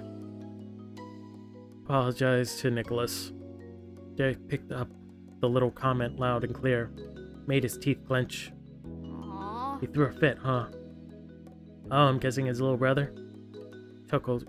The chuckles grew into a full, unobscured laughter. Yes. Yes, he was trying to drown us all in tears when the time to sleep came, and his most loved person still wasn't home. Aww, that's adorable. Junior wasn't pleased either in his way. Hi, Evie. Welcome in. Contrast to the father's tickled amusement, Derek's mom frowned. She rubbed the opposite sides of her forearms with her hands crossed over her chest. Don't worry about that. Derek and 22 can't be blamed for that. This was an important night. Yes, it is. Shh. Shh. Shut up. Shut your mouth. Derek and his arm brought a finger to their lips to hush Mr. Suarez in a united chorus of disapproval. Shut up. Honey, honey, honey, honey. Shut the fuck up. Derek's dad chuckled softly under his breath, rustling his beard. You got the impression he knew exactly what reaction he was going to get. It was done on purpose. He played innocent and simply continued with what he wanted to say. So? How was the party? Fun? He tucked his fingers into the edges of his vest, puffing up his chest. I know you of all of our children were prepared to accompany someone to a proper social gathering. One day, when you're older, come with me to business dinners. Mr. Suarez's genuine pride over the whole event felt like a foreign language in comparison to your mom's love of teasing. But for Derek, that nod of approval made him just as baffled as your parents could do to you. Like, I'm awesome. I'm growing up. I'm an adult now. We had a nice time. Thanks, Dad. Mrs. Suarez beamed and gave her child an encouraging pat on the cheeks, squashing his face between both hands. Aw, that's adorable. That's great. That's what we hoped to hear. Thanks for getting Derek yesterday so we could talk. Thank you for letting Derek come with me to the party. I don't know. I feel like we should apologize. I don't know if we should bring it up. Oh, that didn't mean to do that. Thank you. You're welcome. You're welcome, 22. Wouldn't have wanted him to miss it. Parents were so nice. That wasn't a surprise. Derek had to get it from somewhere. And have no fear. Junior and Nicholas will recount the movie so, well, it will be as if you saw it yourself. I already feel as though I've watched it myself 3 or 4 times. It was meant to be a further encouragement, but the weight of self-imposed shame brought Derek's head down. Aww. He feels sad. You're fine, dude. It's fine. His mother watched over him, mouth open slightly before she had the words to say. Are you stressed out about that tonight? Coming to the movies with us? Maybe. Maybe a little. No more. Derek, you have nothing to be guilty over. End of discussion. No more feeling sorry. Yeah. Mom said don't feel sorry. You're not allowed to now. Derek's dad followed that up with a wholehearted agreement. Parents are in agreement. How dare you? How dare you feel shame? You should feel ashamed of your shame. When will there be another day to attend summer soiree? The movie can be rented after it leaves the theaters. We'll wait for you as long as you want. Oh, remember when you could just go out and rent a movie? Well, I guess you could still do that now. They have, like, Amazon Prime. You can still rent movies. It's still a thing. And so we will. So will we. We're not going anywhere. Derek finally let himself embrace the fact that he'd done something just for himself. That it was alright. Thanks, Mom. Thanks, Dad. Redbox still exists. Yeah, it still exists, but does anyone actually use it? Does anyone actually use Redbox? I don't think so. I don't think they do. He stood a little taller. Seemed a little more grown up. Exhaling long and slow from his nose, Mr. Suarez spoke peacefully. Young love is a beautiful thing. What? I'm sorry? Excuse me, sir? Sir, excuse me, no. You question if you actually heard that right until you heard Derek. What? Dude, you're just gonna, really? You're just gonna... Come on, man. No. Ew, exactly. My thoughts exactly. Dude, no. Bad. He might not have heard himself, though. Derek was in such shock he shouted out with the volume higher than you'd ever experienced from him. And at the worst possible time for it. Bushy brow raised on Mr. Suarez's head. He frowned earnestly, bemused. What? Is that wrong? Derek snapped back with pained frustration. There was an audible whine in his tone. We're not in love. Yeah, dude. You misread this situation completely. Then tiny, rapid footsteps thumped out across the hardwood. The echoes moved with purpose. They were coming closer. An accepting sigh of defeat brought your attention away from the incoming commotion. Mrs. Suarez had folded her arms across her chest. Aw, is that the pitter-patter of little feet? Well, he's up. Derek clapped a hand to his face. He winced partially from the impact of that, mainly from the consequences of his earlier action. I hate to say it. I hate to chase you off, but we're gonna have to get Nicholas back to bed, where he belongs. Time to call it a night, everyone. Oh no, I understand completely. Little ones can be such a handful, I don't know what you're talking about, Ma. Ma, what are you talking about? Ma! Ma, get the car! Ma, get the car! You can feel a pointed look being set your way. Not so little ones can be too, in different ways. What are you talking about? We've been angels. We just crashed a little party. That's all. We left our party to go crash another party. We did nothing. Prim smile remained in place on Ma's face. There was a smirk twinkling in her eyes. Derek's mom wrestled her hands back in her hips and she laughed musically. I say it's Nicholas having the energy of 3 is the price I must pay with what angels Derek and George are. We'll survive it together. Good luck to y'all. The two sets of parents exchanged a brief goodbye with each other, but they weren't any less friendly. There wasn't time to waste. Night 22. Sorry about this. Party was great. Good night. See you later. Still perfect gentleman, huh? It was amazing. Have a good night. Yeah. He waved with sleepy softness while you were ushered out by Mom and Ma. Before your mom could pull the Suarez's front door completely shut, a final squeal escaped through the crack. Okay, that's cute. That's adorable. Also, that was followed by the click of a lock in place. Derek had officially been returned to his family. He was no longer your guest. He is no longer my responsibility. I can go kick his ass now.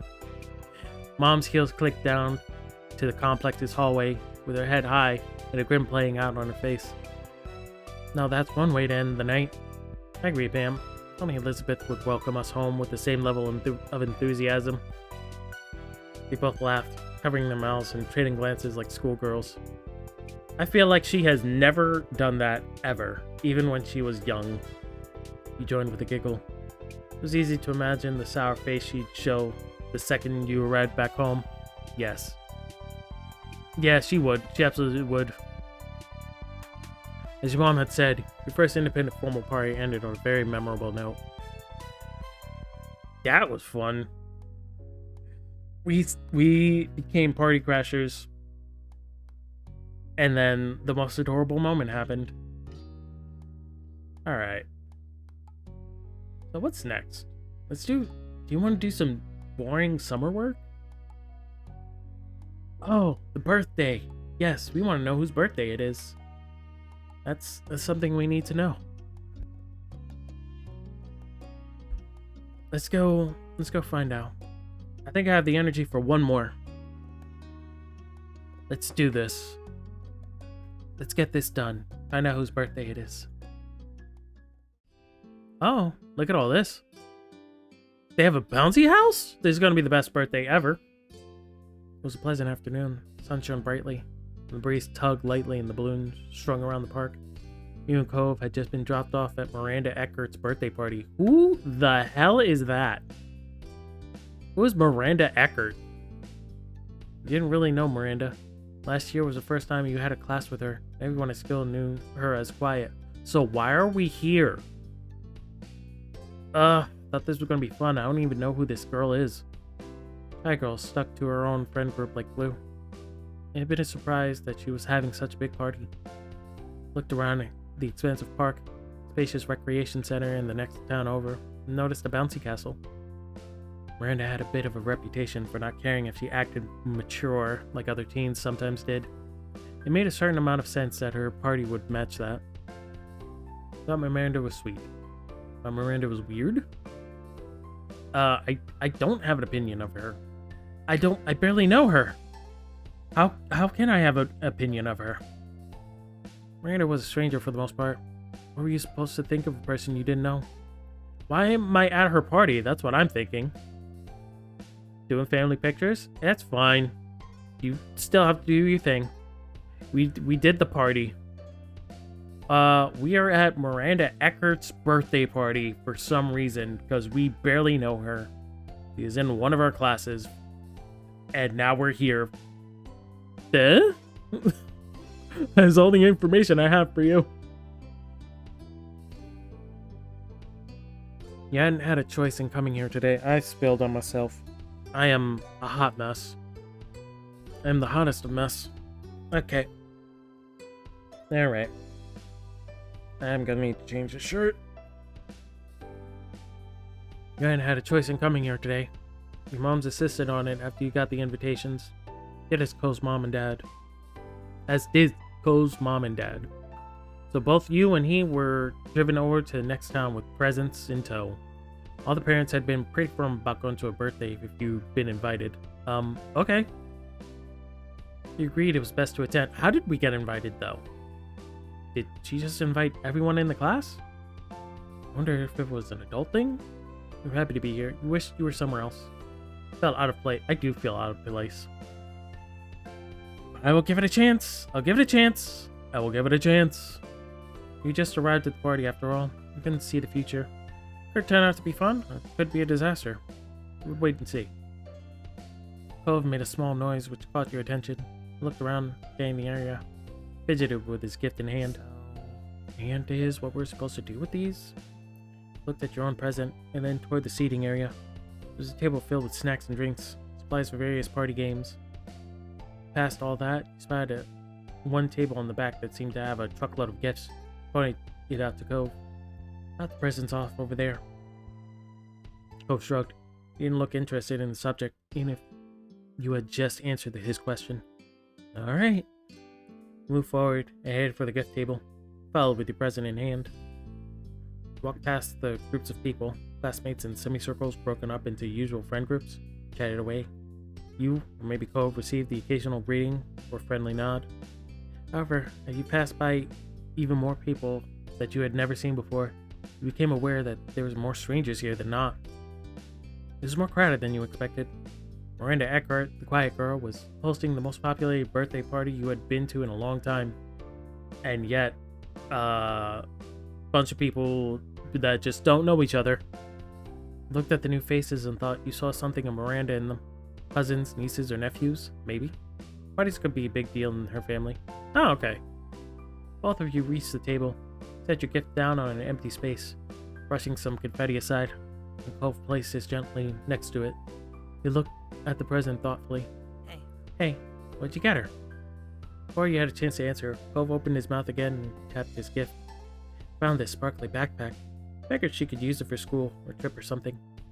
Mom said taking you out shopping the other day. You searched through the store and ultimately, stuffed animal?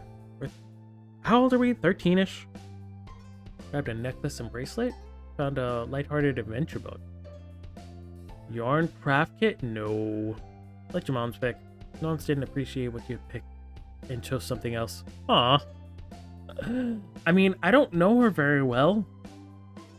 Also, we don't have a lot of lady friends, so lighthearted adventure book? Sure. Lighthearted adventure book. Let's hope she's a bookworm. Remember, the story has something funny but interesting. And nice characters, low stakes, witty author who made the occasional aside about various shenanigans the adventures got into. You hoped it was up Miranda's alley. You described it to Cove briefly, and he had no objections. Not a bad idea. I don't know much about gifts. You both let it sit between you. Eventually, you nodded. He's so tall. He towers over us. Yeah, I get it. Left the direction of needing to put stuff away. The two of you weren't sure what to do next. Felt a little awkward. Cove shrunk in on himself as he looked around. There were more guests heading to the present table, so you turned away and wandered over to a nearby tree where you wouldn't be in the way. From there, you both inspected the area, planned the next step. You were glad that Cove had been invited too. At least you had his company in an unfamiliar place. You watched him, and he gave a nervous grin. It reassured you a little, and you smiled back. What next? Can't probably be gone longer now. Hi, Umi. Catch you later. Cove did not appreciate being put on the spot. He was just as unsure as you were. Birthday party stuff? Didn't seem to be time for cake, but with people still arriving. Nothing else seemed to be organizing yet either. He noticed that himself and tried again. We were supposed to come to the party late. We were supposed to be fashionably late. We could find Miranda? I guess. It is her party. We should say hello, right? That was an idea. It makes sense to greet the birthday girl. Okay, we could say hello. Wish her a happy birthday. Ask her what she wants people to do. Sounds good. Sounds good. With that point, it was decided. Miranda hunt had begun. No, the Miranda haunt. We're gonna go haunt Miranda. We're going to go spook her. Couldn't hear me for a bit? Is there malfunctioning? Am I malfunctioning again? I hope not.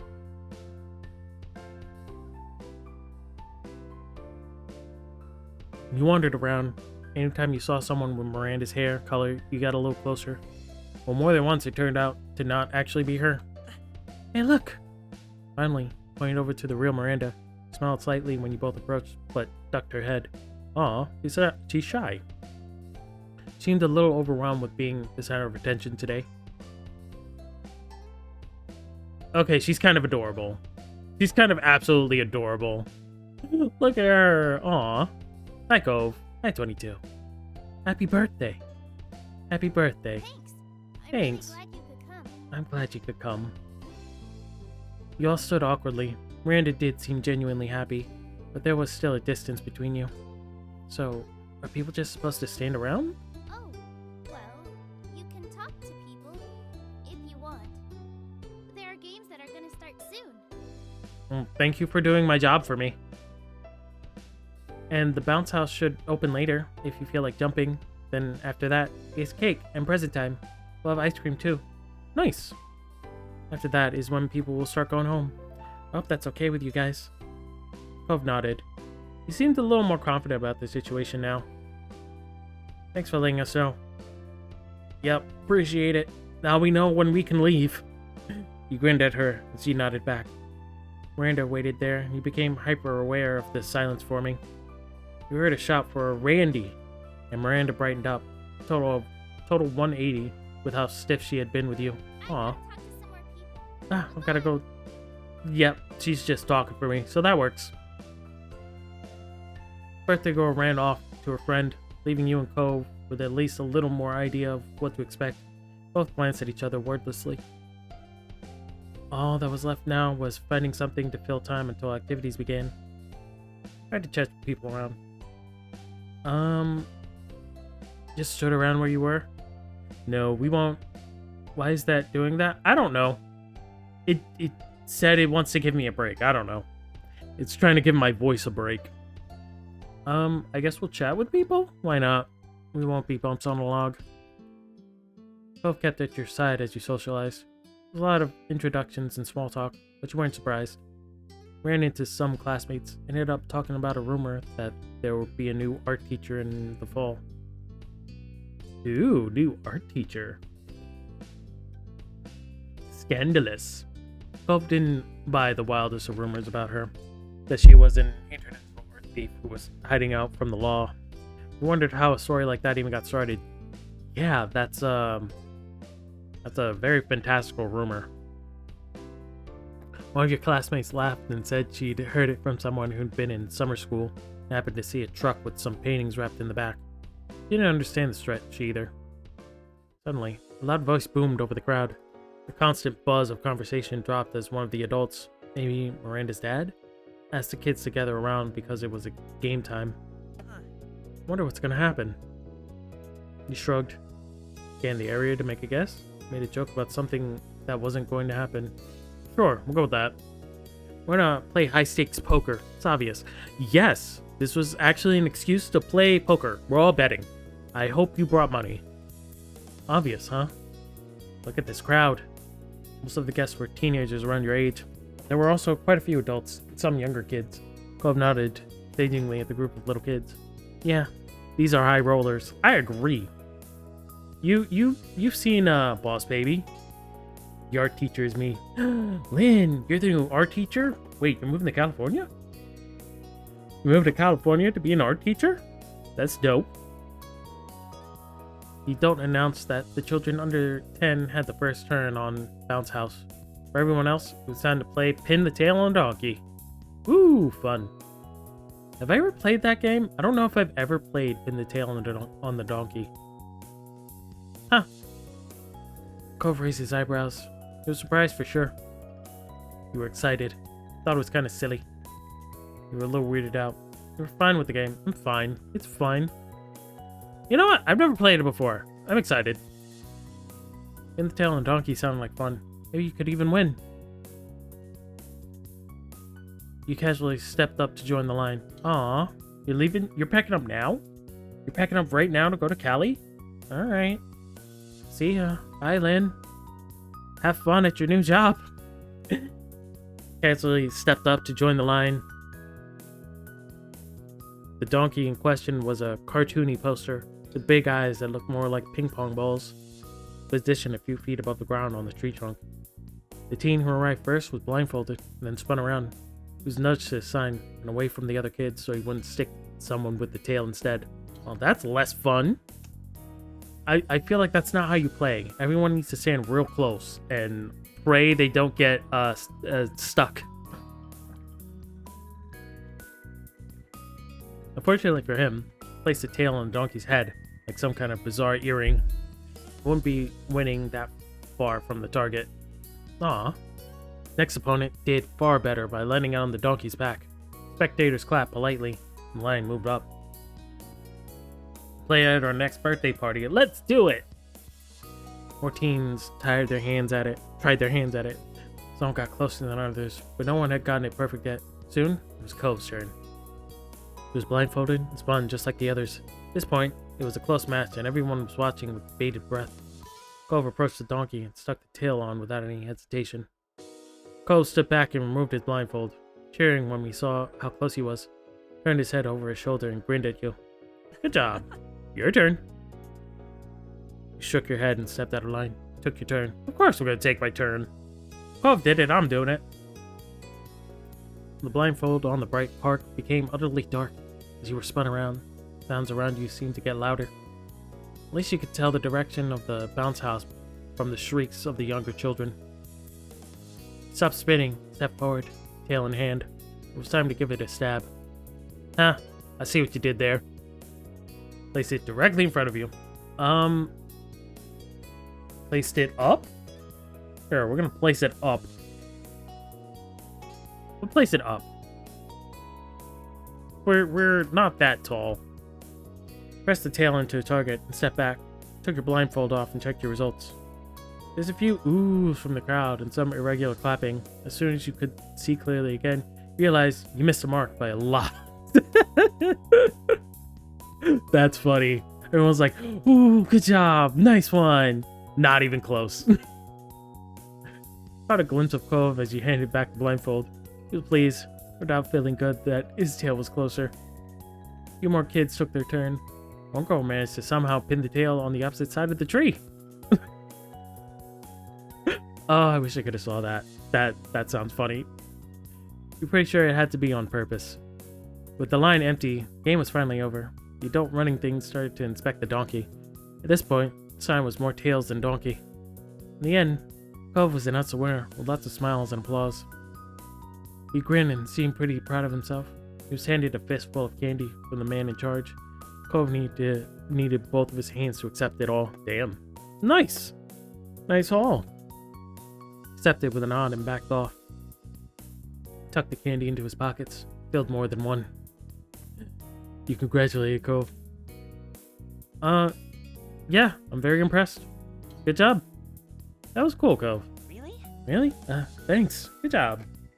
He asked if he'd be willing to share the prize. Yeah, I want a little bit. Can I have a piece? Some of the treats look really good. Clearly, he didn't downsize his prize. He's just going to fall out of his pockets anyway. Can I have some of the candy? Shoved his hands into his pockets, pulled some candy back out. Sure. Not like I can eat it all.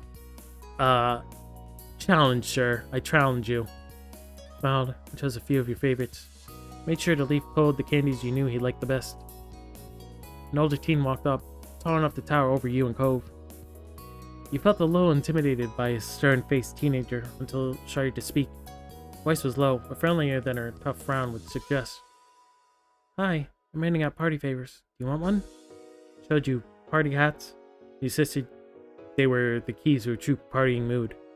He had two options, either a colorful headband with two tiny party hats arranged almost like ears, or a tiara with a star on it. They were both very festive. It's okay. No thanks. He knew the teen hadn't actually glared at him. Her default facial expression just seemed grim. Do I want a headband? You know what? I want to be a princess. I'm going with a crown. Pointing to the crown, and the teenager passed it over to you with the solemnness of crowning a monarch. Hell yeah! Look at us. We're a pretty princess now. Then you encouraged Cove to pick one. Yeah, come on, Cove. Get in the partying mode. You had a pink headband hat in one hand and a crown in the other. Tried to imagine what they'd look like on Cove. Really should try it. It'd be great. Cove looked back at the hats and then at Jill. Tiny party hat. Yeah. Come on, have a tiny party hat. With a sigh, grabbed hold of one. The teen with the hats clapped as much as he could with all the hats in their hands. The unknown teenager nodded approvingly at you both and went to pass out more hats to more people. Put the party hat on your head with a smile. It fit well, surprisingly comfortable. Looks good on you. I'm a party animal now. It does look good on me. Thanks. And I am a pretty princess now. Thank you. You looked him straight in the eye, and he seemed unsure of how to handle that reaction to his statement. Floundered for a second until he came up with a response. And I missed his response because I wasn't paying attention. You don't have to brag. Yes, I do. I look fine. I don't know what you want, man. You shrugged. Yes, I am a princess now. Struck a pose, and he rolled his eyes. Cove. Wait, no. He looks like the dude from Psyche K. That's awesome. This is amazing. I'm so glad I made him do this. Cove finally put his own hat on. He was nervous about it, his face uncertain. No, dude, you look great. You look amazing. I don't know about this. I feel kind of silly. Does it look weird? No, not at all. His magic abilities. What? No, not at all. I'm sorry. You look funny. It's awesome. Hey, what's that for? After that, people in charge quickly set up the next game. Teenagers milled about it until they were told to find partners. He looks perfect. He looks absolutely perfect. Please, just never take that off. Try to listen to the rules, straining your ears to listen to the adults announcing what you were supposed to do. It was a simple game. One person in a pair would throw candy, while the other had to catch it in their mouth. If they caught it, the pair would move on to the next round, there where everyone would take a step back, and the former catcher would become the thrower. The game would continue, players getting further and further, until one set of partners were the only ones left standing, or everyone lost in a round. About half the guests had already found partners. They moved fast. You noticed Cove had his eyes on you. He just stared at you, expectantly. You knew that what he was going to get at. Neither of you were all that familiar with anyone else here. It'd be the safe choice to pair up. Agreed to keep Cove's partner. Well, obviously you have to be Cove's partner. Let's do it, partner. Cool. Beamed at you, started wondering about your respective candy catching abilities. I mean, clearly you were more skilled than me. Two rows of players facing each other formed. Cove tilted his head toward them. You started to head over. Why are you so close to me right now? That seems unnecessary. Both lined up directly in front of each other. It looked a while to pass out the candy. You were handed a small bag of gummies that smelled strongly fruity. You noticed Cove took it upon himself to do a taste test of red one across from you. They're not bad. Should have waited. Tried one for yourself. You ended up grabbing a purple gummy. It was sweet, and guessed it was supposed to be grape flavored. It was mostly just really sugary. And then it was time to begin. Cove's row was set to throw first. He smiled nervously, his eyes wide with seriousness. He grinned. Cove's smile looked more genuine, less filled with tenseness. The game was on. Let's do it. We got this. Wiggles? Who's Wiggles? What's a Wiggles? The adult in charge shouted for throwers to go. You and Cove were only a couple feet away from each other. Cove's careful toss, you caught the candy easily. Hell yeah! I got this. Like you, most of the other players moved on to the next round. There were a few gaps and rows as everyone took a step back. The round was harder with pairs further apart, but not overly so. It would be done if both partners tried. You did your best. You tossed it. You had fun. You had fun with it, but still tried. Of course! That's what it's about. You grabbed a candy. You wanted to do a trick shot. Cove must have noticed something in your reflection because you raised an eyebrow. You threw a blue candy from hand to hand and high into the air. Very quickly, as it was coming down, slapped it toward Cove's. He jerked at the side, catching it. Despite his worry, your shot had landed true. Ha! We're just skilled like that, bro. Candy throwing? Bits or fucking jam. Cove laughed with amazement at your toss, or the fact that he had caught it, or possibly both. From his face, Neil was at least excited to get to the next round. Next round began. He took another step back. Cove was even further away now, but he made an open sigh. He was in it to win it. Around you, once packed rows of players had thinned out some. Wondered how many rounds everyone had left in them.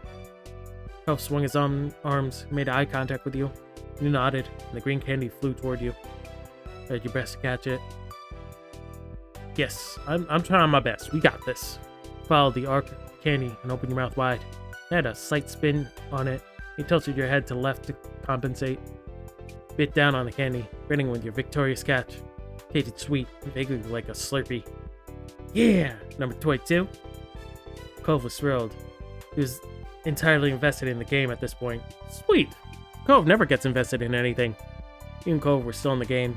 He knew this was the final round. Only a few other players were still left. Cove was determined to win. You could see it in the clench of his jaw. Careful way he watched you. Alright. Alright, as long as we gotten this far, let's do it. I don't want to let him down. No, I want to win too. Let's do this. You made it this far. Time to go all the way. You looked around at your remaining competitors. Prepared yourself. Cove gave you a firm grin and prepared to throw. Fingers grabbed an orange gummy from the bag. Felt solid in your grasp, even if your hand was starting to get sticky from touching all the sugary sweets. Cove leaned his face toward you, bent his knees, ready to catch. Time came. Looked at the candy and then Cove. Tried your best. I got this. Cove followed the candy with his eyes. Your throw unfortunately spun out to the side. Looked like a loss was in the horizon. But he made a move for it, and it was good. He snatched the candy out of the air with the corner of his mouth. Nice one! Good job! Wide grin spread on his face as Cove victoriously chomped down on the candy. Yeah! Good job, Cove! Yes! Along with the cheer, jumped up in excitement and pumped one arm. Yeah! Victory is ours! Beat passed, and then he realized just how loud he'd been. Cove turned red, brought one of his hands up to his face. We got it. Yeah, we did the thing. You looked at your left and then your right. You see a few remaining players walking away, commiserating over their losses. With some shock, you realized that you, Cove, were the only ones who made it that round. You won! Good for us! Watch the moment Cove clicked to the same realization. His face brightened like sunshine, and he jogged over the distance between you. Stepped closer to meet him halfway. You high-fived Cove. Hell yeah! High five! We deserve it! Put your hand up and Cove high-fived you with a satisfying smack. We won this together. We did it. He giddily stomped his feet in place in front of you, and though he couldn't contain his energy, did it. And then he wrapped one arm around your neck, pulling you closer into a celebratory side hug. You adjusted the hat that had nearly fallen off throughout the event. Nice catch. Yeah. We demolished them. We did. We absolutely destroyed them. Game runner strolled over and merrily gave you both a bunch more candy on top of letting you keep the gummy bags. Quite the collection. Cove laughed over just how much candy you both had acquired. Between this game and Pin the Tail on the Donkey, you're swimming in sugar now. Candy tossed over. You were going to need something else to do. You didn't have to wait long. I heard someone in the crowd shut that bounce house was officially open for the older kids. You and Cove shared a look. Cove smiled. He knew you wanted in. Much candy was had that day. Both ran over to the bouncy castle and kicked your shoes off. Crawled into the inflated castle with Cove hot on your heels. There was a couple older teens inside already. Sorry to get a feel for bouncing. Cove hopped from the middle to the side and back. Just after you landed from partially high jumping, someone else snuck in. It was birthday girl herself. Hi, Miranda. Hi, birthday girl. Yeah, hi, birthday girl. Hey, how you doing? Miranda looked happy. She waved both her hands at you with a megawatt grin. I hope you're having fun. She hopped around with her hands in front of her like a kangaroo. It was a surprisingly effective way to clear distance in the bounce house. Then jumped high, kicking both her legs out into the side, touching the tips of her toes with her fingers. Miranda hadn't run out of tricks yet. She jumped a couple more times, gaining height, before doing a backflip, tucking into a ball. So she got moves. Girl's got moves. She managed to land on her feet, but didn't stick the landing. She tumbled back and fell on her butt. Haha. Cove clapped and Miranda inclined her head, almost like a bow. She was back to jumping in no time. You're so good at this. You bounced close enough to two of you to talk with chatting across the way. Cove's bouncing slowed down to accommodate their conversation. My family gets these every year. And we have a trampoline in the backyard. Yeah, what she said. You're so lucky, Miranda. Yeah, you're so lucky. Miranda giggled a bit, then her eyes sparkled. Hey, I can launch someone if you want. I'll jump in front of you, then your pass will go higher. Hell yeah! Okay, launch me. Yeah, launch me. Sure! Miranda leaped over to you, excitement clear on her face. Cove watched with interest. Explained more clearly how this was supposed to work. You got ready to bounce on her cue. 1, 3, 2, 1.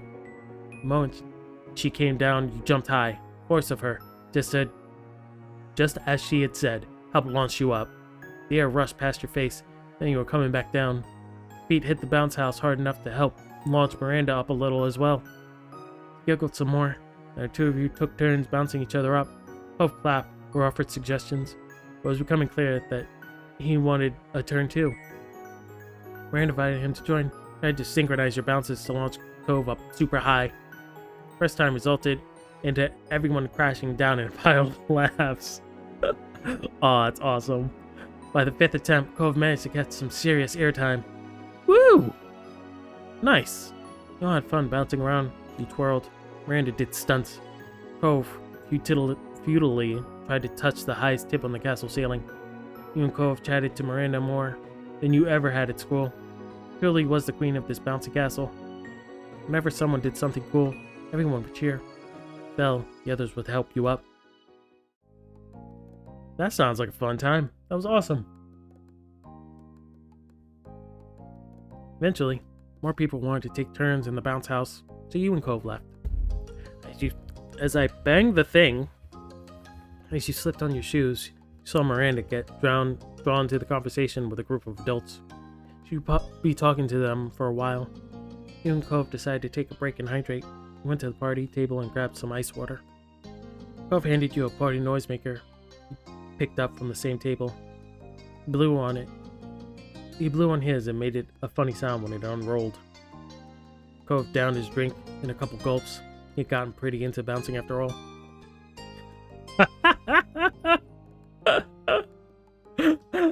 Okay, I didn't expect him to come in with that thing. That's funny.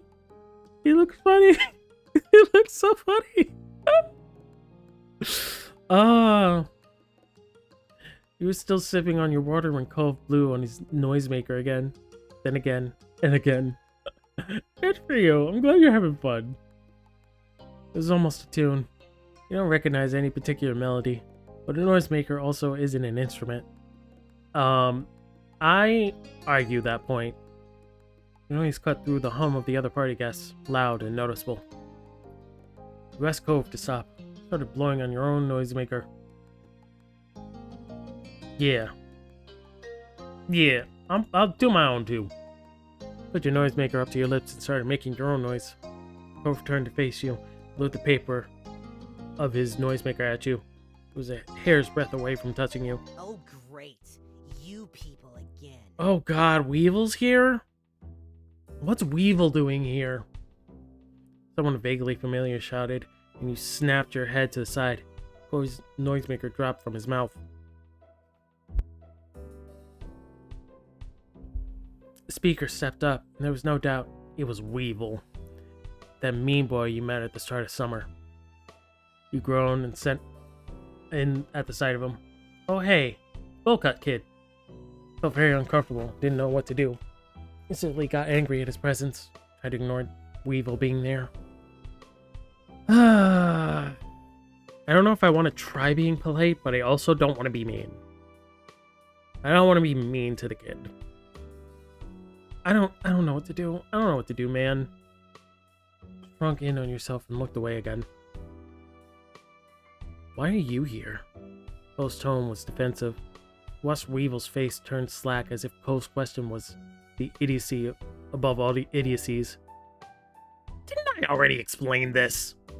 Yeah, and so both you and Cove exchanged a look. Do you have memory loss? Or are you really that stupid? Seriously? I didn't walk here. I didn't walk here. My parents brought me.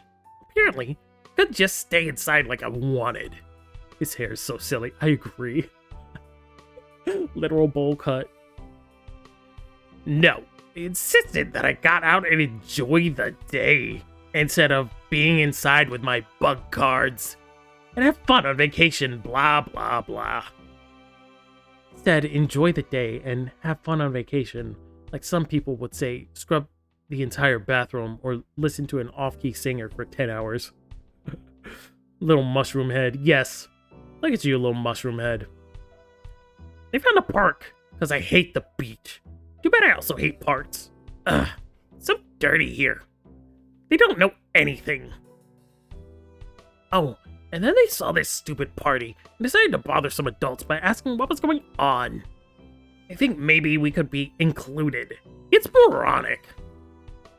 Get it now? That's how my parents are. Annoying and embarrassing. Why would anybody want strangers at their birthday? Why can't they ever just leave things alone? He is annoying. I agree. I agree. He's very, mean-spirited. He huffed loudly. His eyes shot daggers at some grown-ups that presumably were his parents. Yeah, it's really awkward. It doesn't sound very bad. And all you can do is complain about it. Sucks to be you. Yeah, sucks to be you. Try to be friendly. Welcome Jerry to the park. I will try to empathize with him. It's true, though. Who want strangers at their party? Yeah. We'll try to empathize with him. I get it. He's just having a bad time. Yeah, it's really awkward. You don't have to say it back to me. I know. Oh my god. I'm trying, dude. I'm trying. I'm trying my best here. Jeremy's eyes slipped away from you to take the rest of the park for a bit. It was a little awkward. It's possible he didn't know what to do, but then he spoke again. So dumb. How can people really go around in those embarrassing party hats? Do you think it's fun or something? How could a human being be so dumb? I missed a thing. It's just kind of nice to do party stuff. Jeremy scoffed, unimpressed. The expression on his face was nasty as he spoke. I'm not surprised that an empty-headed person like you would think that. Fucking rude. You know what? I'm about to change my mind. I think I might pick on him, because he's being a dick. Jeremy looked over at you, completely dismissive. So rude, you can't help but feel offended. Cove's face hardened. He seemed more offended than when anyone actually insulted him personally. Just because you don't know how to be happy doesn't mean no one else does. It's not our fault if you hate everything. It's not okay for you to take it out on 22. You aren't doing anything wrong. You are. Jeremy seemed unfazed by Cove's defense and sniffed. Number 22 can humiliate themselves on their own. They don't need you to step in and do it for them. Poured your drink on Jeremy. Pushed Jeremy. No, oh, I'm not gonna do all that, damn. He's a dick, but I'm not gonna assault him. John had you know what? No. You deserve this. You deserve to be ignored. You're both you know, the noisemaker sounds. You're Didn't take long for him to piece together that you weren't gonna let him speak without interruption. Stupid. How stupid! Well, stop being a dick. Shut his mouth, though, and finally stopped talking. You're a dick. I do wanna call him a dick. You're ruining someone's birthday. I'll find your parents and tell them what's going on. No, we're not a snitch. We're absolutely not a snitch. I kinda wanna pick on him. Go annoy someone else, Jeremy. Yeah, go annoy somewhere else. I'm tired of your shit. You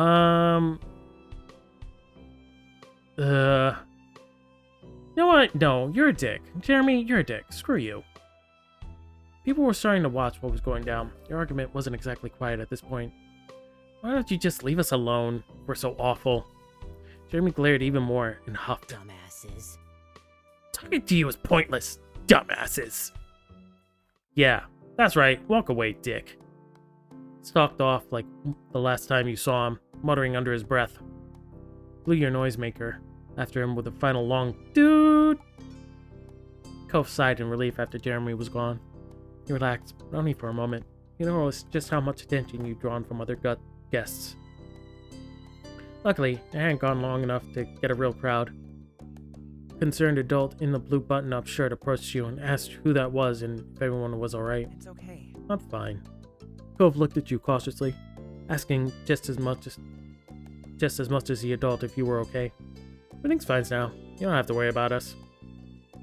Concerned adult lingering for a few seconds, but nodded and left you alone. The Jeremy fiasco was officially over. Cove rubbed his eyes, clearly ready to put all that nonsense behind him. Then he started laughing. It was a surprise laugh, breaking out of his chest without any actual joy. He was nervous, disbelieving, and all the complex emotions brought about by one meeting with Jeremy. Yeah, he tends to do that. Can't believe it. He spoke in fits and starts. You swore at him. Yeah, because he's a fucking asshole. Look at his face after you started with the... It was hilarious. He deserved it. He did. No, I don't feel bad. He's a dick. You can't just say things and get away with it. Cove nodded to himself and then continued speaking. I mean, I wouldn't want someone to do it to me, but it's not like I can blame you. He was treating us so bad for no reason. Pretty sure it'll be okay. I bet it won't even change anything for him. Cove paused and shyly twisted his fingers together. In a quieter voice, he spoke. And if you're bad for doing it, I'm bad too, because I kind of like watching you do it. Number 22. Heh. Good. We came bashful, barely able to meet your eyes as he smiled shyly. Only because he deserved it. I wouldn't want that to happen to someone out of nowhere or anything. Felt flattered. Laughed happily over Cove's admission. He agreed. It was really sad. That was satisfying. That was absolutely satisfying. That was cathartic. You want to tell your moms about Jeremy? I mean, you're gonna say what you did back at him? You'd probably be nice about it, and maybe they'd know how to handle someone like him. Cove bit his lip in thought. I'm not gonna tell them anything if you don't. Thanks for asking. Should I bring it up to them? You know what? Maybe. I don't think they'll be upset at me, you know, getting back at a dude who's being a dick. Nah, we'll tell them. I'll let them know everything. Alright. Okay. I think my moms will be okay with us standing up for ourselves. Thought back at your retaliation and winced internally. You're probably going to get in trouble. No way! There's no way we're getting in trouble for standing up for ourselves. He was being a dick. Not bad trouble.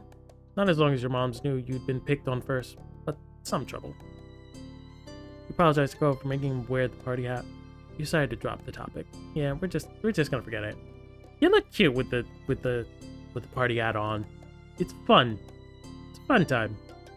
Finally, bent over to pick up the noisemaker Cove dropped when Jeremy appeared.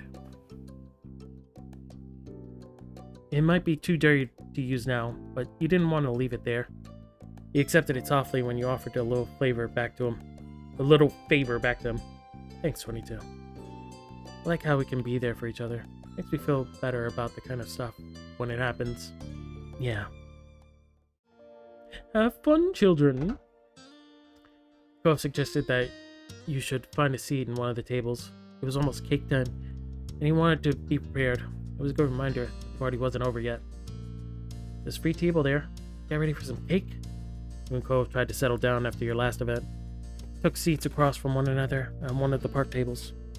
There were a few attempts to chat, but for the most part, you simply watched the adults run around to set up the cake cutting. It was a minor picnic when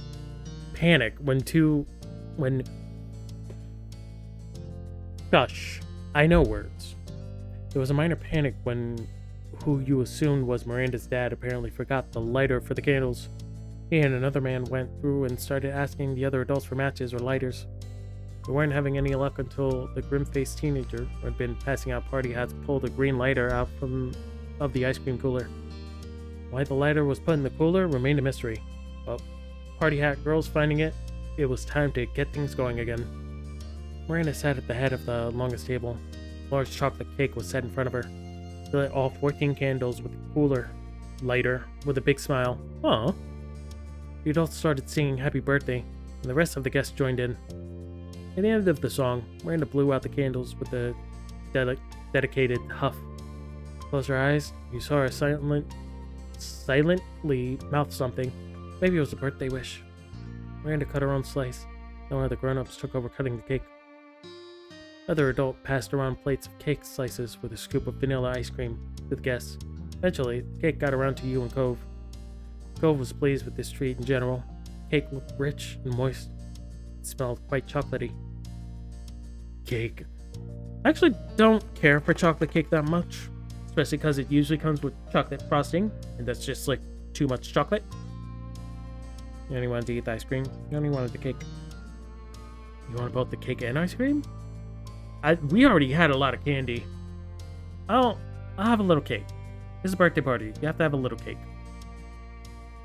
Shove the ice cream to the side and focus on the cake. Stab your pink plastic fork into a slice and try to bite. It was fantastic chocolate cake.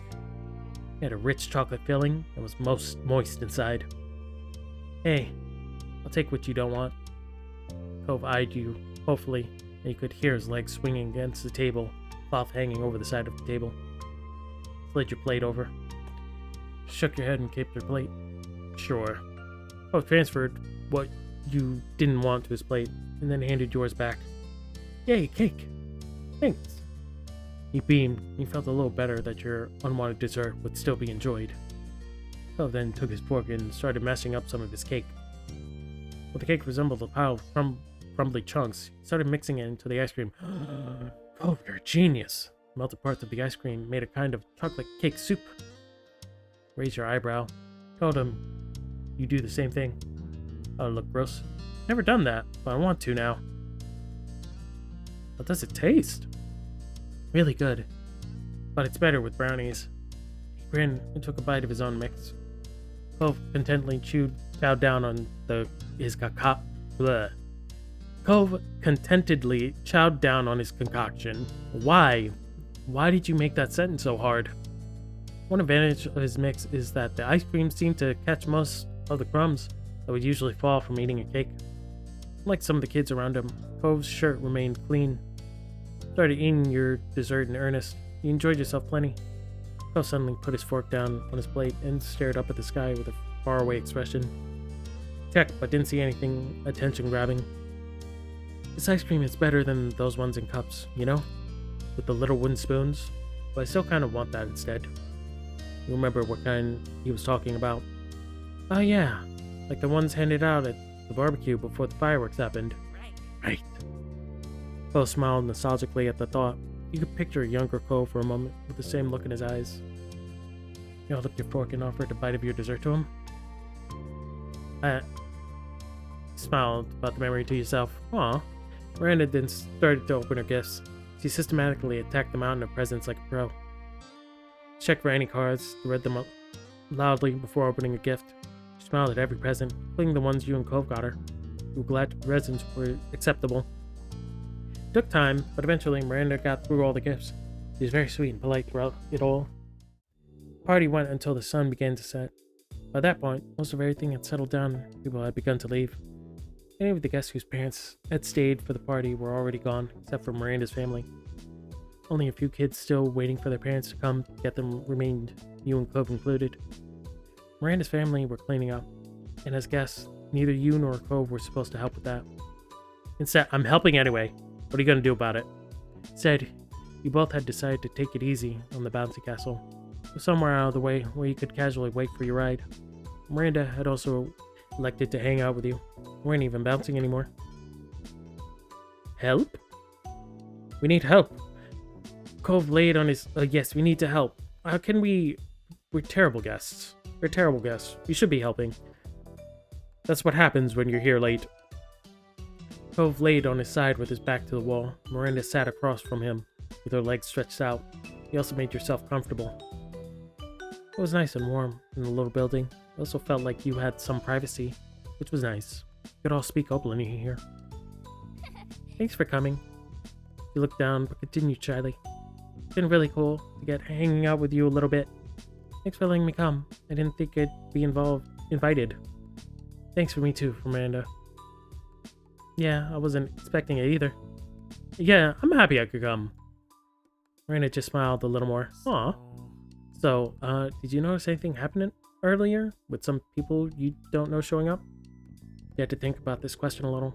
It was apparent that she didn't have an encounter with Weevil, since there was no instant recognition. She doesn't have a deck. Weevil wouldn't bother to interact with her if she didn't have cards. I heard about something. Some other parents were talking to my parents when their kid came and forced them to leave the park.